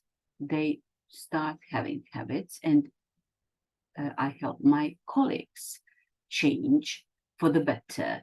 And as grown-ups, we have even more habits and some are not very good. So I saw this a video by BJ Fogg, and there is a book too, and that plays behavior and that we do not want, that we want to change. And I quite agree. He says that what is behavior is our behavior, is our ability and and when we notice that we, let's say we want to start meditating more, we want to change our behavior, if we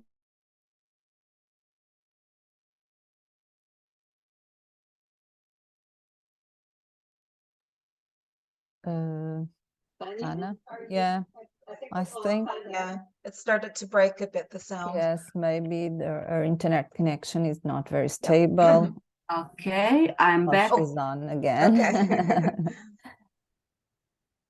Very interesting morning with me. It's all okay, Sanya. We just keep telling ourselves it's all okay. Yes. So I teach my students and I teach my colleagues that the only way you can change the habit that you do not want to keep on doing, you say to yourself, after I do something that I do anyway, I will add this tiny thing which leads me to improvement. And then you will keep doing that. So if you, instead of making a complete change, if you decide to make a tiny habit, to make a tiny change, you are more likely to succeed. That is what I'm doing with my students. I have started introducing 5-minute mindfulness practices, plus a part of the lesson, not every time, which is connected to that practice, and tiny habits introduce mindfulness into my classroom. So they already know that there will be some element of mindfulness, there will be some practice, and there will be some ideas.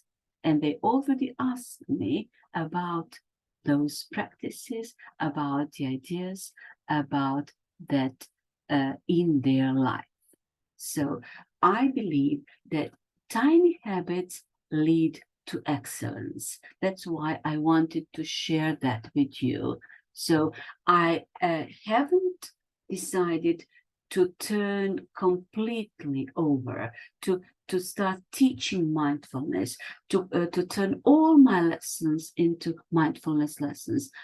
I have just started introducing a minute, 2 minutes, 3 minutes practices, plus occasional lessons on vocabulary, on reading, on listening, etc., etc.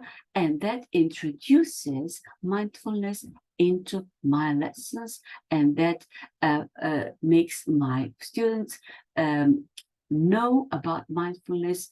They're familiar with mindfulness and they want more.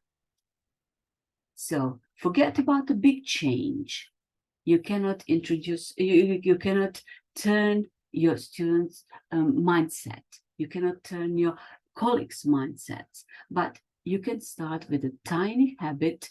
You can practice that change and you can celebrate your victory and move on.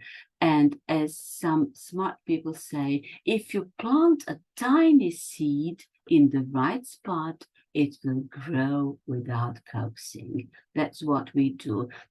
That's what I believe we must do. Here are some apps that I have tried and I love. I told you in my bio that I love including my students, all of them, inclusiveness. I love mindfulness and I love technology. Some apps really help. I love Balance. They gave, I'm not sure if they still do, 1 year trial. And after 1 year, they are now offering me to pay 25% for life. So I think I'll accept it. Plus, there are some others. Some are free for teachers, like, for example, that Headspace, which is lovely, but it's free for teachers only in the UK, US, Canada, and Australia, not in Croatia. And Calm in Microsoft Teams. I don't know about your schools. My school has Microsoft Teams as our online component, which is lovely. I have come there, and they have really nice activities for young students. This is Reflect in Microsoft Teams. In every team, my students are in classes, they have teams, and in the team, I have those brain breaks, the whole library of them, and stretching, and there are emotion board, and the whole toolkit that I can take from the teams. Also, I love these communities. I will tell you in a second about EVO, Mindfulness Awareness Practice, also free mindfulness project that you can download, things that you can contribute to. Mindfulness in schools is only free for schools in the UK, unfortunately, but I plan to ask them about the rest of the world. So if you're interested, you can check their programs. They are really nice, but they are not free for teachers outside the UK. This is the session that I help Dr. Nelly Deutsch co-moderate. It is free for teachers. We are now in the first week. There are around 40 to 50 teachers now there, and we are in the first week, which means that we are still introducing ourselves, getting to know one another. So if you're interested, you can join us. EVO is a very nice project, free for teachers, and the sessions, the courses last for 5 weeks, and they are completely free for teachers. If you think that is something for you, do join us. Last year, this is what teachers wrote in comments. They loved the session. And we are a community. There are a lot of free resources, and here are some of them. It's not that I'm promoting Emily Bryson, but there are quite a lot of teachers who share. Google is your friend.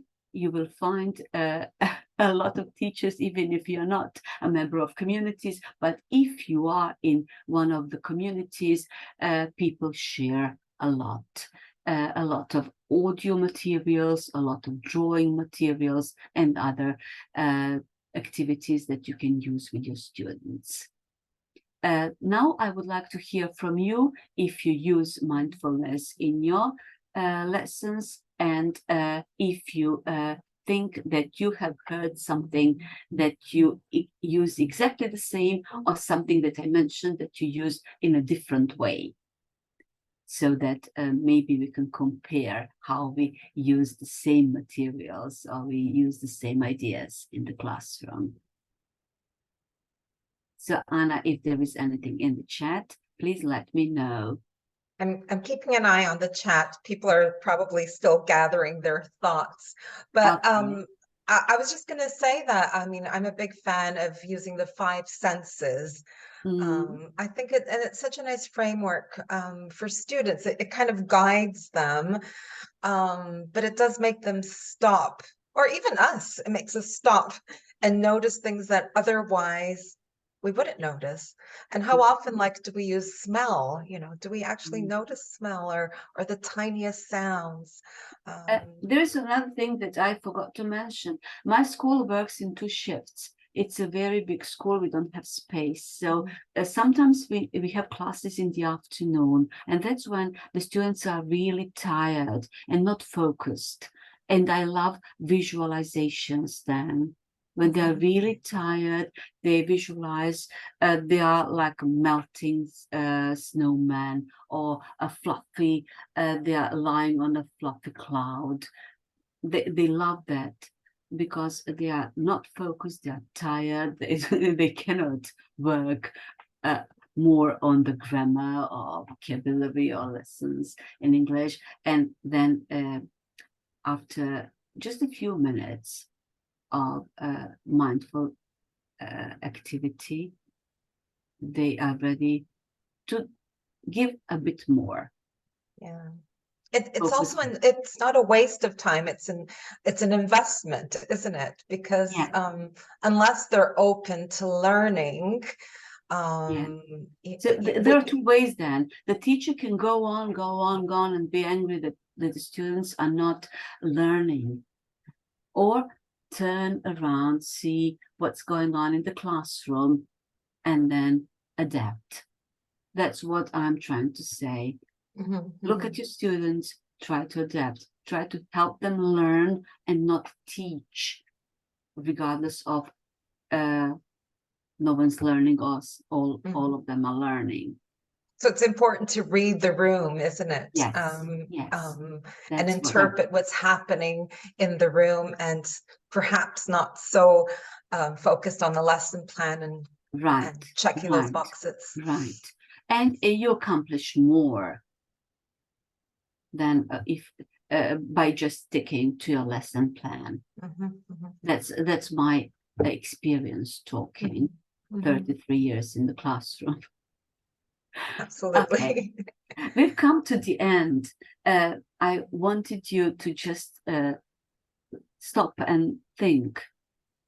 And if you would like, you can share in the chat, but no need if you just want to stop and think about the ideas, next steps. If you have a question, please ask a question. If I can answer, I'll be happy to do so. And I'll share, if you want, this presentation with you. I will invite you again to EVO Mindfulness Awareness Practice. That's a course in Moodle, 5 weeks. Now we are in the first week. And I will remind you, small steps. Smaller are much better than those big steps, because big steps sometimes do not get us anywhere. And they're quite overwhelming. Yes. Tiny steps, actually, they're more manageable. And I think it's for teachers, students, for everyone involved. Yes, yes. And if you could you please complete this short, really short evaluation form for me? That would mean a lot to me.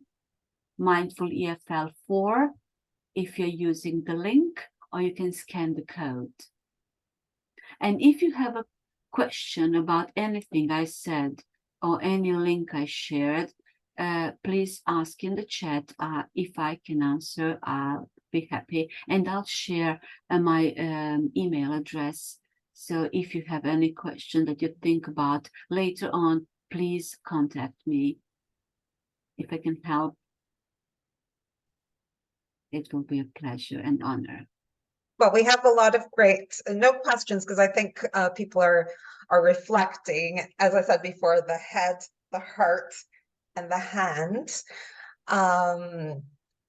But lots of great feedback, Sanya. So thank you very much. I was just going to mention, if you don't mind, just a couple of things here. Okay. The mindful walking is such a great idea.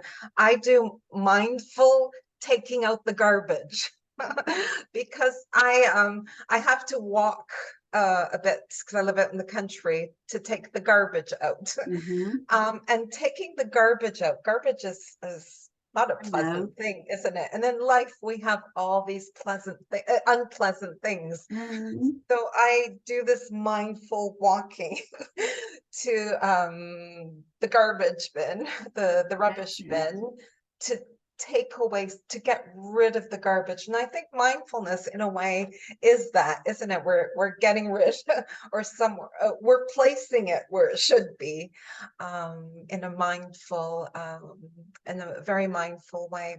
I quite like the idea of the seeds. I'm a gardener. And it takes time to get that beautiful garden. It takes work. But without a gardener, and this is a common thing that's come up here about the teacher, we are the gardeners, aren't we? We are. We are.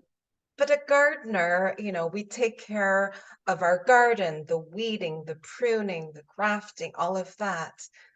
But a gardener also needs to equip themselves with the right tools. I was just thinking, like gloves. I have to buy gloves because I'll be pruning the roses. I have to have the right equipment, tools, and all of this I'll be using in my garden as I do the work, the gardening. But then there's that satisfaction, isn't there, of just our That's flowers. my basic idea.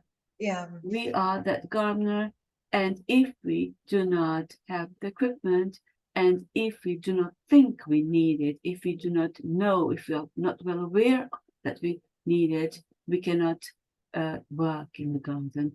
And we must work, and we must work a long time, for a long time. And during that long time, we must make those tiny steps and make tiny changes. And that will lead us to the success of our students and our own satisfaction and success. Yeah, and I think a common thread throughout this morning has been the teacher. We have to look out for ourselves. And it's very hard to incorporate mindfulness if we don't take care. It's a self-compassion. Self-compassion.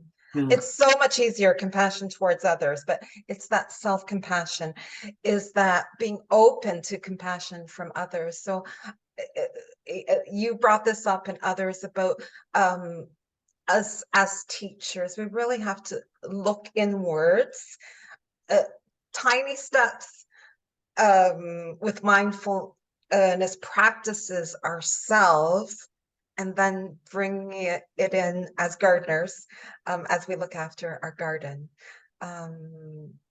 Sonia, I think I just want to say thank you so much for planting these seeds and for inspiring us and showing us how easy it is to incorporate step by step, tiny steps, these activities in the classroom. Thank you so much. Very much. It was such a pleasure. Today's event is so good. So many brilliant ideas, so many brilliant speakers. I'm honored and humbled to be invited to be part of this. Please, I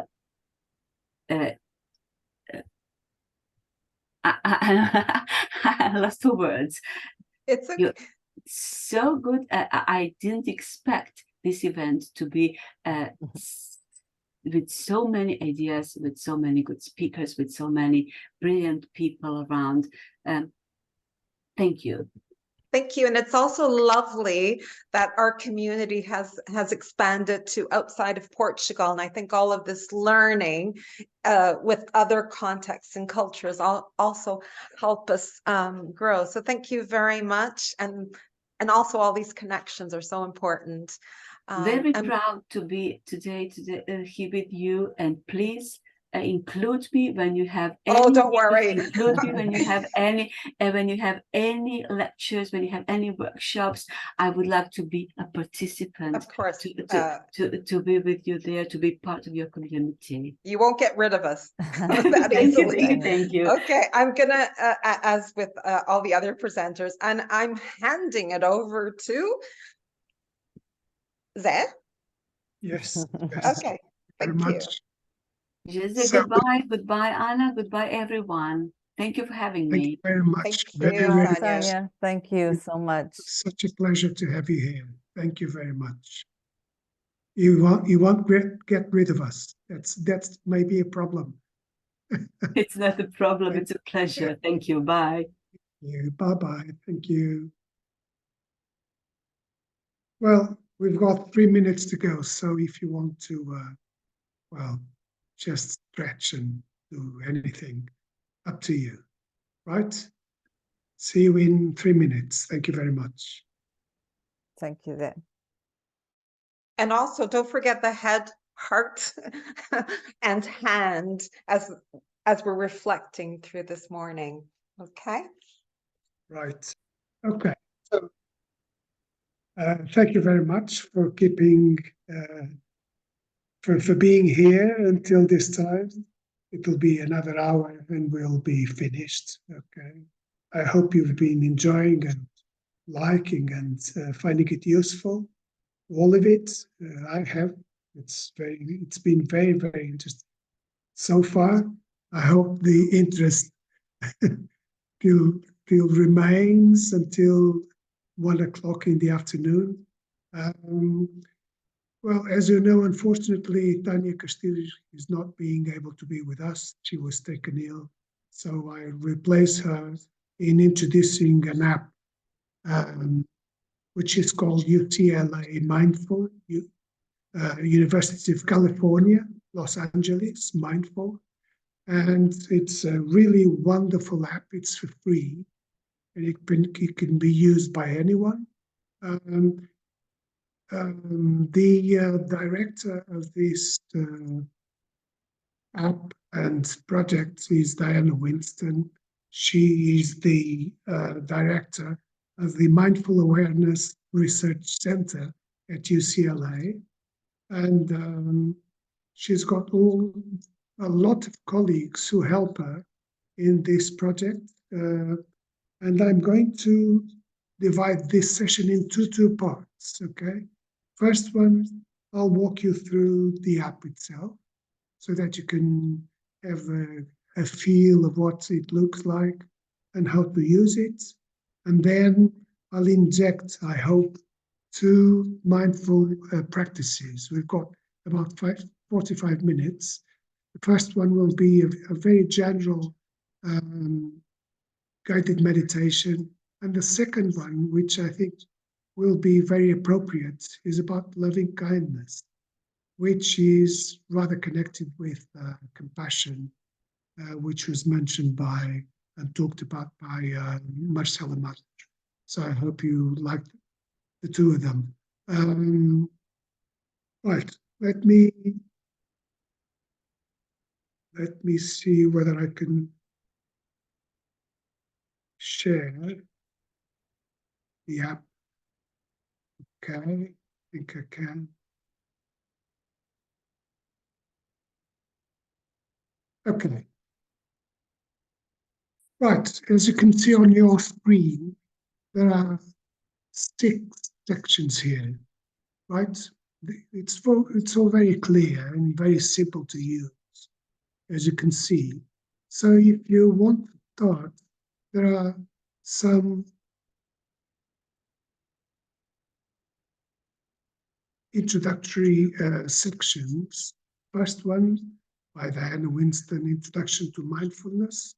Second one, Choosing a Meditation. selecting a meditation posture, and finally, an introduction to the science of mindfulness. So you've got all different videos here, which are very helpful for beginners, for those who come into the app for the first time. Basic meditations, you've got, well, as the name says, very simple and basic meditations. Most of them 5 to 12 minutes, 13 minutes, reading meditation, breath, sound, body meditation, and so on. You have 3 body scan meditations, body and sound meditation, and so on and so forth. Right, you've got wellness meditations. This is more appropriate for health and wellness situations where you want to improve your health and wellness. So you've got a lot of stuff here. You have Tibetan singing bowls as well if you want to relax and feel more helpful and healthy.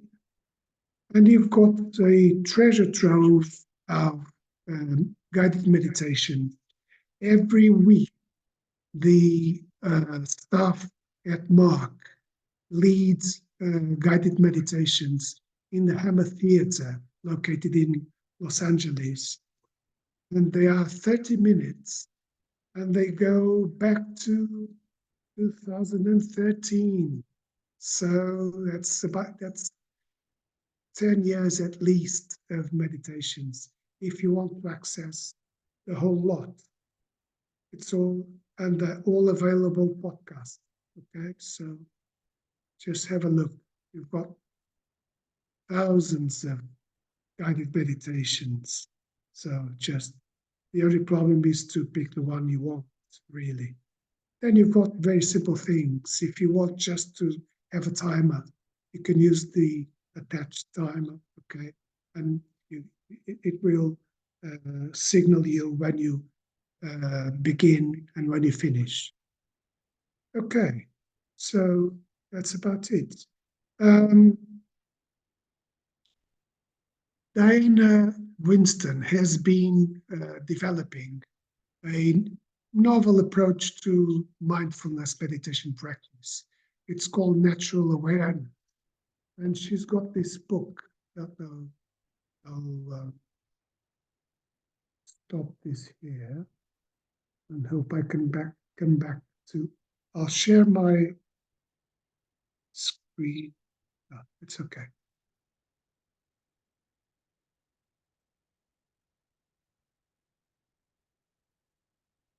I don't know whether you can see this.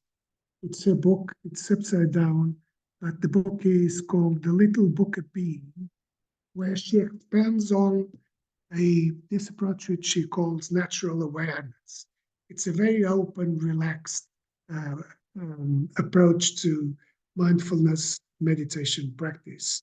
And I really urge you to, if you want, of course, read the book. It's very, very inspiring. It's really something.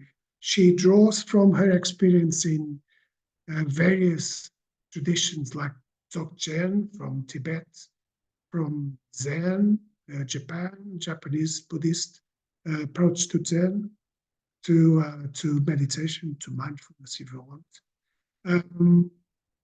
Advaita Vedanta as well, which is Hindu. It's a Hindu tradition. And of course, she's very much connected to Jack Cornfield and Vipassana meditation. She was a nun for a while as well, and she now is devoting her time to a more secular enterprise. So, try to share the again.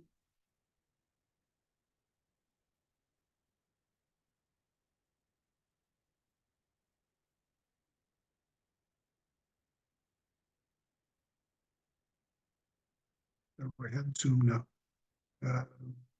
Sorry.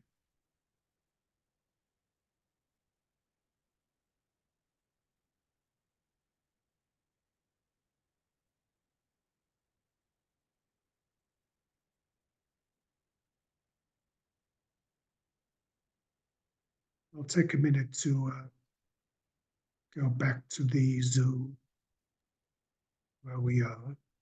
It's all okay, Zane. Yeah, thank you.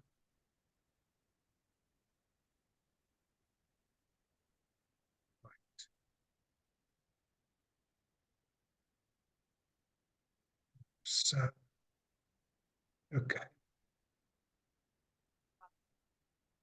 Okay. And then I'll try to share the screen.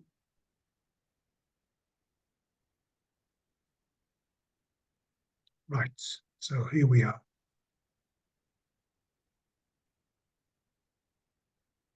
So we're back in the app. Sorry about my voice. I can't. It's very difficult to talk this way. So I invite you to be with Diana Winston for two guided meditations. The first one, as I told you, is complete meditation instructions. It's included in the basic meditation section, and it takes about 19 minutes. So I hope you enjoy it and find it useful. We'll reconvene in a minute.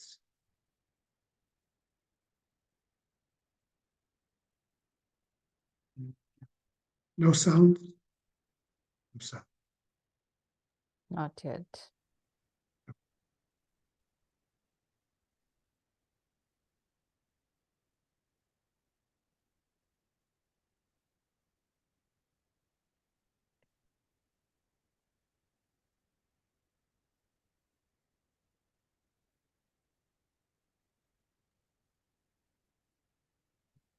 I don't know what's happening here.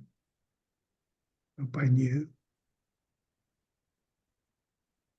Then go back. Ze, maybe when you are You're sharing, muted.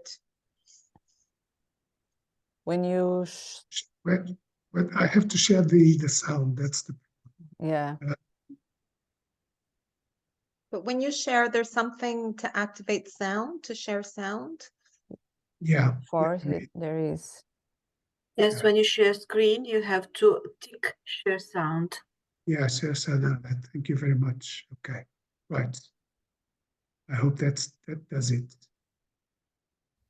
Comfortable yet upright, Working. Perfect. relaxed, present, Sorry. Okay. finding your meditation posture. Comfortable yet weight and movement and touch. Letting your attention sink into your body, feeling it as though from the inside. Relaxing. And then exploring what is here, what is true for you in this moment.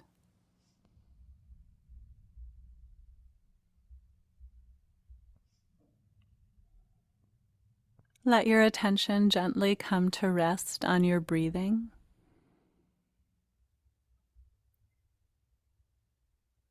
Your breath is your anchor, and it's the focus that you can always return to. It's your home base.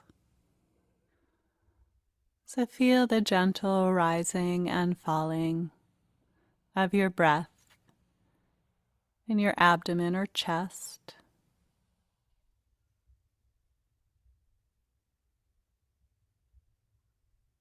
Or the in and out sensations located at your nostrils.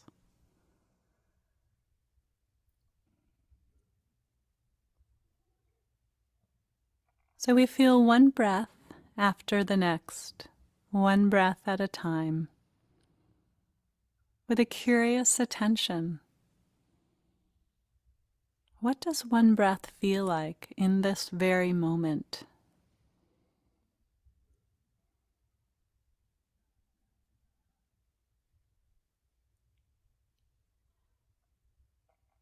Now we can also open our attention to a variety of other experiences when they become predominant or obvious, when they become more predominant than the breath itself. So you might notice sounds from the outside, inside your room, outside your home. You might notice sounds pulling your attention away. So you can listen to the sound. You let go of the breath and listen to the sound. When it no longer holds your attention, then return back to the breath. If a body sensation gets strong, becomes predominant, pulls your attention away from the breath, again, let go of the breathing. No need to be in tension with the breath or the body sensation. Just go naturally. Let your attention go to the body sensation. Feel it. Sense it. Notice it.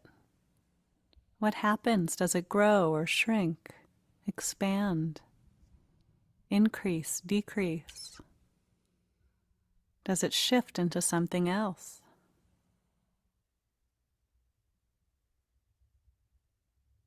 When it no longer holds your attention, come back to the breathing. The simplicity of the breath.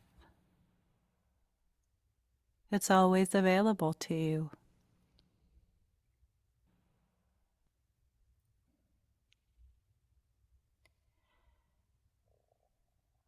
If while you're sitting, an emotion becomes strong and obvious, that can be what you focus on. You can bring your attention to the emotion. So again, letting go of the breath or whatever else you were focusing on and paying attention to that emotion. Specifically, feel it in your body. Investigate in your body how you feel this emotion. You might notice some clenching or tightness in your belly. Maybe there's some vibration or tension in your chest. Maybe your throat feels tight. Maybe your face is warm. There's all sorts of sensations in our bodies to pay attention to when we're having an emotion. You can label that emotion fear, sadness, irritation, whatever it is, labeling it and feeling in your body what's happening. When the emotion no longer has a hold on you, or something else pulls your attention, or it's stopped, you can go to that new thing that's pulled your attention, for instance, a new body sensation or a sound. Or you can always return to the breathing. Just come back to home base, to your anchor.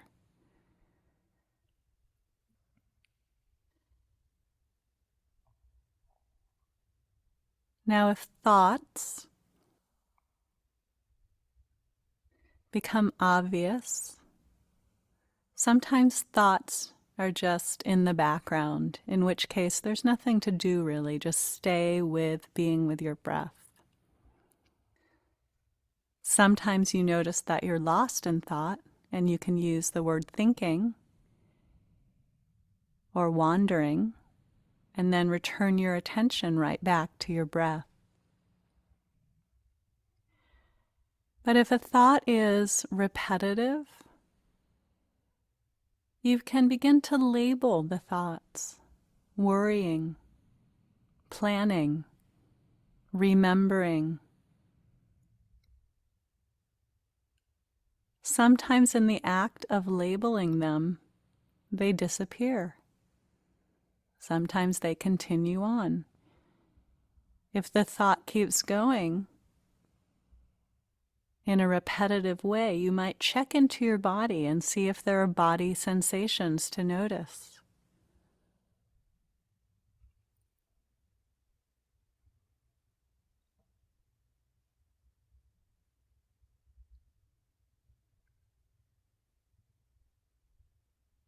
Let yourself be curious about the thoughts arising, coming and going.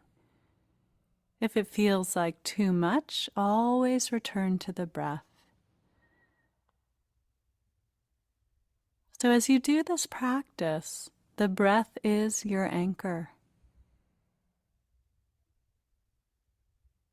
And no matter what's happening in your awareness, whether it's sounds or body sensations, or emotions or thoughts, you can always find that place to return to.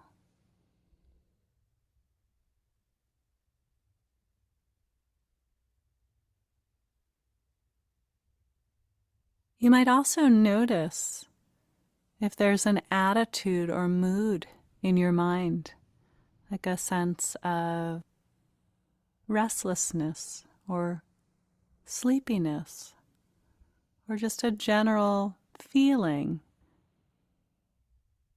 like sadness.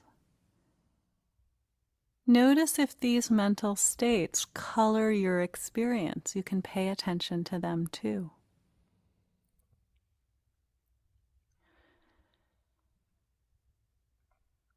So we'll sit together now in silence, remembering to keep your attention mostly focused on your breath. And then if a sound or body sensation, emotion, thought, or obvious mental state or mood, if they become evident, predominant, let go of the breathing. Notice whatever it is that's happening. When it's stopped or no longer holds your attention, return to the breath. And just relax and have fun. Be curious.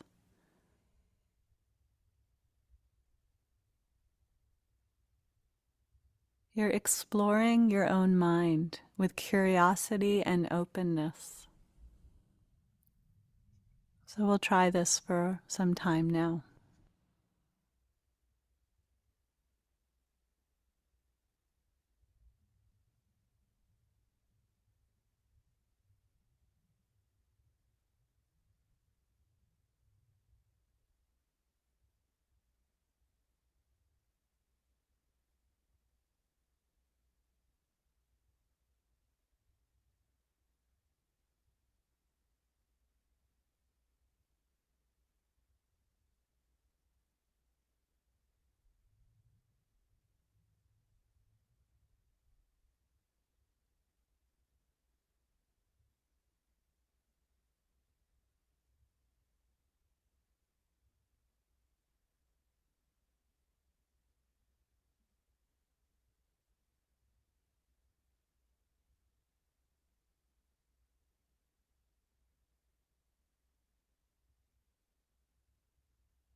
If you find yourself lost in thought, it's not a problem. Just relax. Notice your thinking and really kindly return your attention right back to whatever is happening in this present moment. You might find that you move from one thing to the next. There's a sound, a body sensation, a thought, an emotion, and then a return to your breath. Trust in this natural flow of your experience as we relax and witness with curiosity our life unfolding in front of us.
So once again, notice your body here, present time awareness,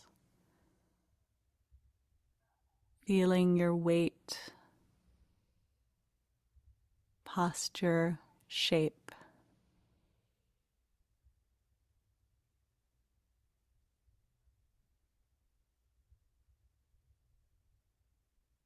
And then just invite in some kindness for yourself, wishing yourself well,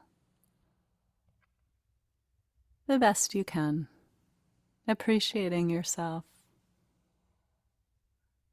May I be happy and peaceful and at ease. May I be safe and protected from danger. May I be healthy and strong. May I be at ease.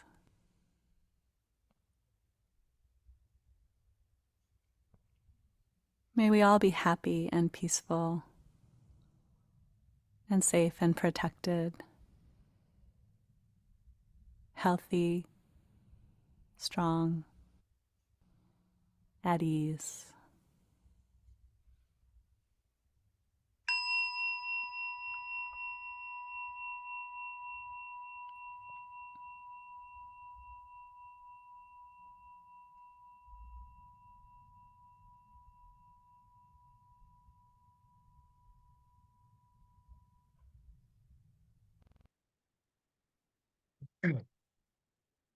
I hope you enjoyed it, really, as much as I did. Right, we'll take about 2 minutes before embarking on the next one, which is about loving kindness. And then we'll finish this session. So 2 minutes.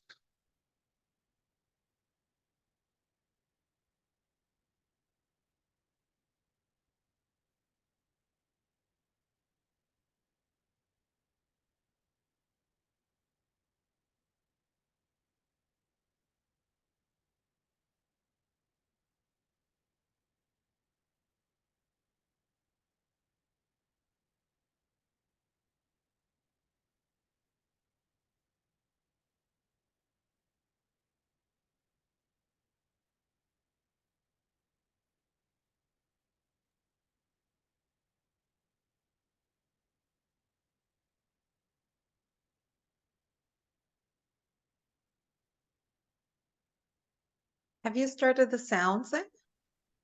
Not yet, no. Oh, okay. Sorry. But I will. Don't worry. Sorry. That's okay. Okay, so let's start the loving kindness meditation, which is very appropriate because we heard today about compassion, and so I think it fits perfectly in our program. I'll leave it to it. To begin this practice, let yourself be in a relaxed and comfortable position. We're going to do the practice of cultivating positive emotion. In this case, loving kindness, which is the desire for someone to be happy, or yourself to be happy. It's not dependent on something, it's not conditional. It's just a natural opening of the heart to someone else or to yourself. So you can check into your body and notice how you're feeling right now, letting whatever is here be here.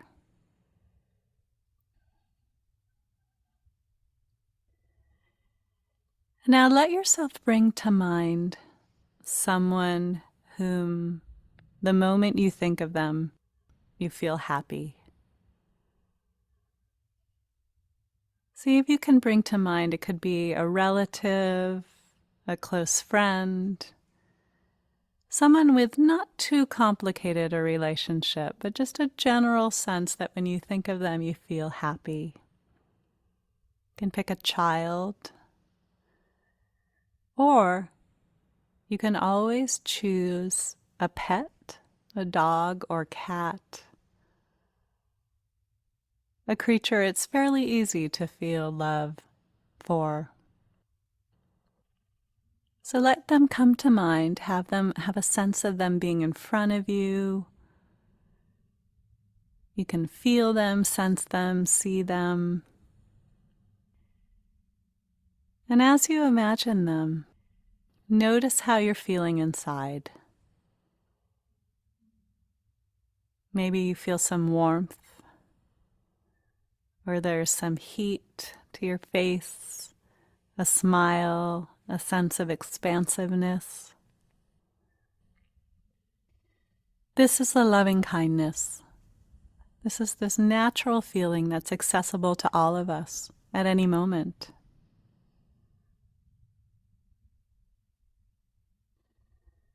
So now, having this loved one in front of you, begin to wish them well. May you be safe and protected from danger. May you be happy and peaceful. May you be healthy and strong. May you have ease and well-being. And as I say these words, you can use my words or your own words, but have a sense of letting this loving kindness come from you and begin to touch this loved one, reaching out. You might think in images, you might have a sense of color or light. You might just have a feeling. The words may continue to bring on more of this feeling, and I encourage you to say whatever feels meaningful to you. May you be free from stress and anxiety. May you be free from all fear.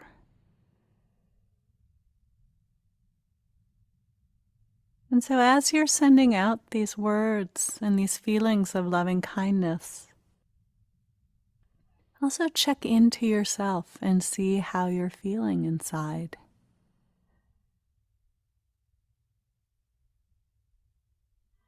And now imagine that this loved one turns around and begins to send it back to you.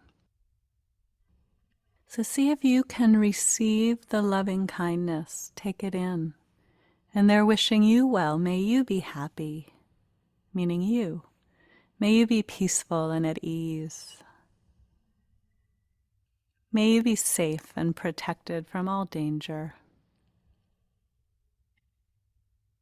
May you have joy, well-being. So letting yourself take it in. Now, if you're not feeling anything at this point or before in the meditation, it's not a problem. This is a practice that plants seeds. And if you're feeling something else other than loving kindness, just check into that. What is it I'm feeling? There may be something to learn here. Now, if it's possible, and it's not always easy to do this, but see if you can send loving kindness to yourself. You can imagine it coming down your body from your heart. Or you can just have a sense of it. May I be safe and protected from danger. May I be healthy and strong. May I be happy and peaceful. May I accept myself just as I am.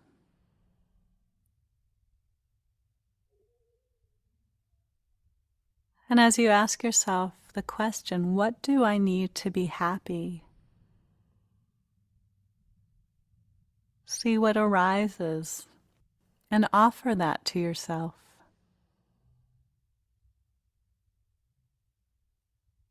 May I have meaningful work, a joyful life, close friends and family. And now checking into yourself and noticing what it is you feel as you do this.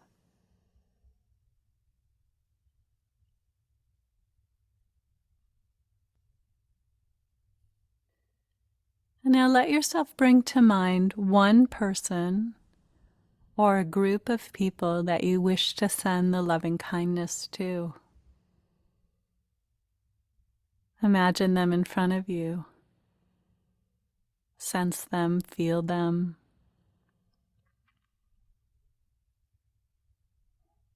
May you be happy and peaceful. May you be free from all stress and anxiety and fear, worry, grief. May you have joy and happiness, well-being.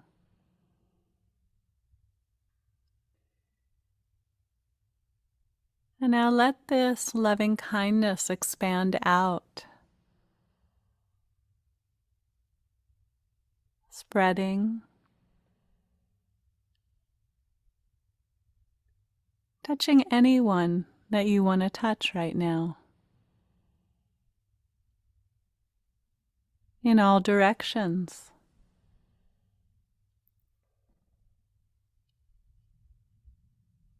People you know, people you don't know.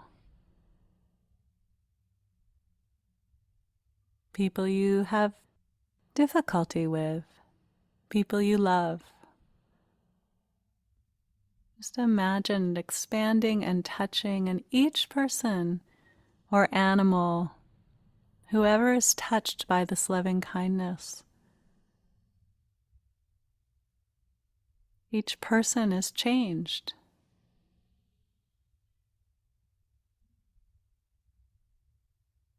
You can imagine that.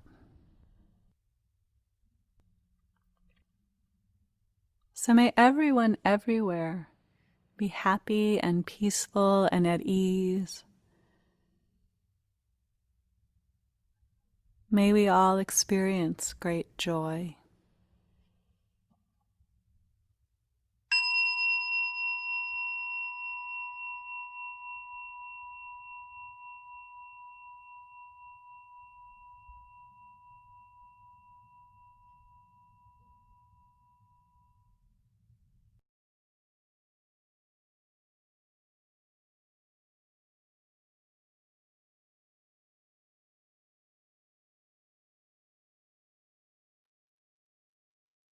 Okay. So thank you very much for being here. And now, this is a very soothing, as you can have experienced, a very soothing moment. It's very open, it's very relaxed. This natural awareness approach, I quite like it. And loving kindness adds a whole gamut of emotions and about ourselves and other people. If you want to go deeper, please read Professor Paul Gilbert's book on compassion. This side of the Atlantic, he's based in England. And if you want to cross the Atlantic, please read Sharon Salzberg's wonderful book on loving kindness. It's called Loving Kindness. And I hope you have sent loving kindness to all who are present here, and of course, also to yourselves. So thank you very much. Sonia. Yes, I'm just. Sorry, I was just going to add a little thing, Sonia. Is Yeah, that okay? go ahead, of course. It's, for me, the key word is without judgment. That whole idea of all these thoughts, everything, feelings, not judging them, for me is key. And I think as teachers, being kind to yourself, and when you're in the classroom, acknowledge that you're annoyed, acknowledge that you're proud of your work, but don't worry about judging yourself. That was just a little thing I wanted to add there. Yeah, it's very, very true. Yes. Another reference on compassion, self-compassion. Dr. Christine Neff is seminal in this, and Richard Germer. So if you want to take it from here, please go deeper. It's always very useful. Thank you very, very much for being here. Thank you. Thank you. So Sonia, sorry. Sorry.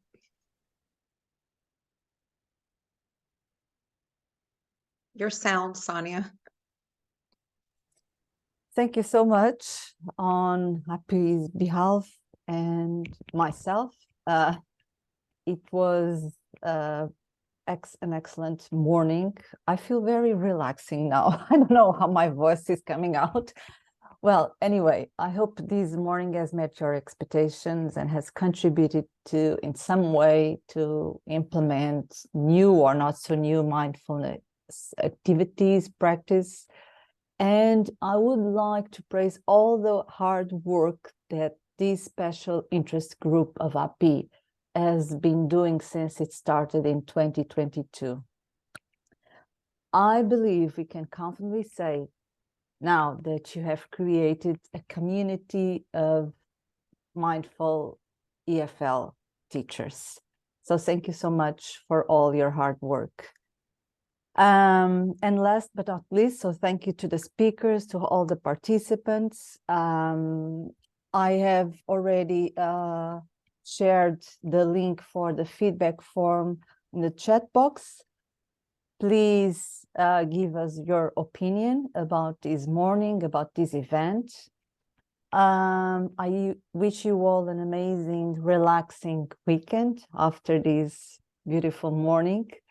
And I hope to see you soon in one of the AP events. For instance, at the AP Regional Seminar in Alentejo, in the south part of Portugal, Vila Nova de Santo André, on the 16th and 17th of February. And our Ana Pires will be there as a representative of this special interest group. So she will share her own practice with you. So see you soon. Thank you for all the sharing. Thank you for being so kind. And to our speakers from other countries, a big thank you for your contribution today too. Yeah, just Thank to you, wrap it Sonia. up, thank you. Thank you, Sonia, for your kind words. Thank you very much for being with us the whole morning. Maybe we need a break now and some lunch.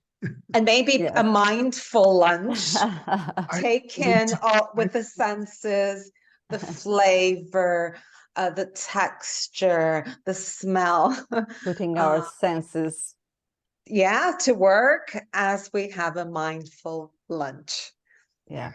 And Thank you so much. Being here. Thank you to our speakers. You were really, really inspiring, lovely.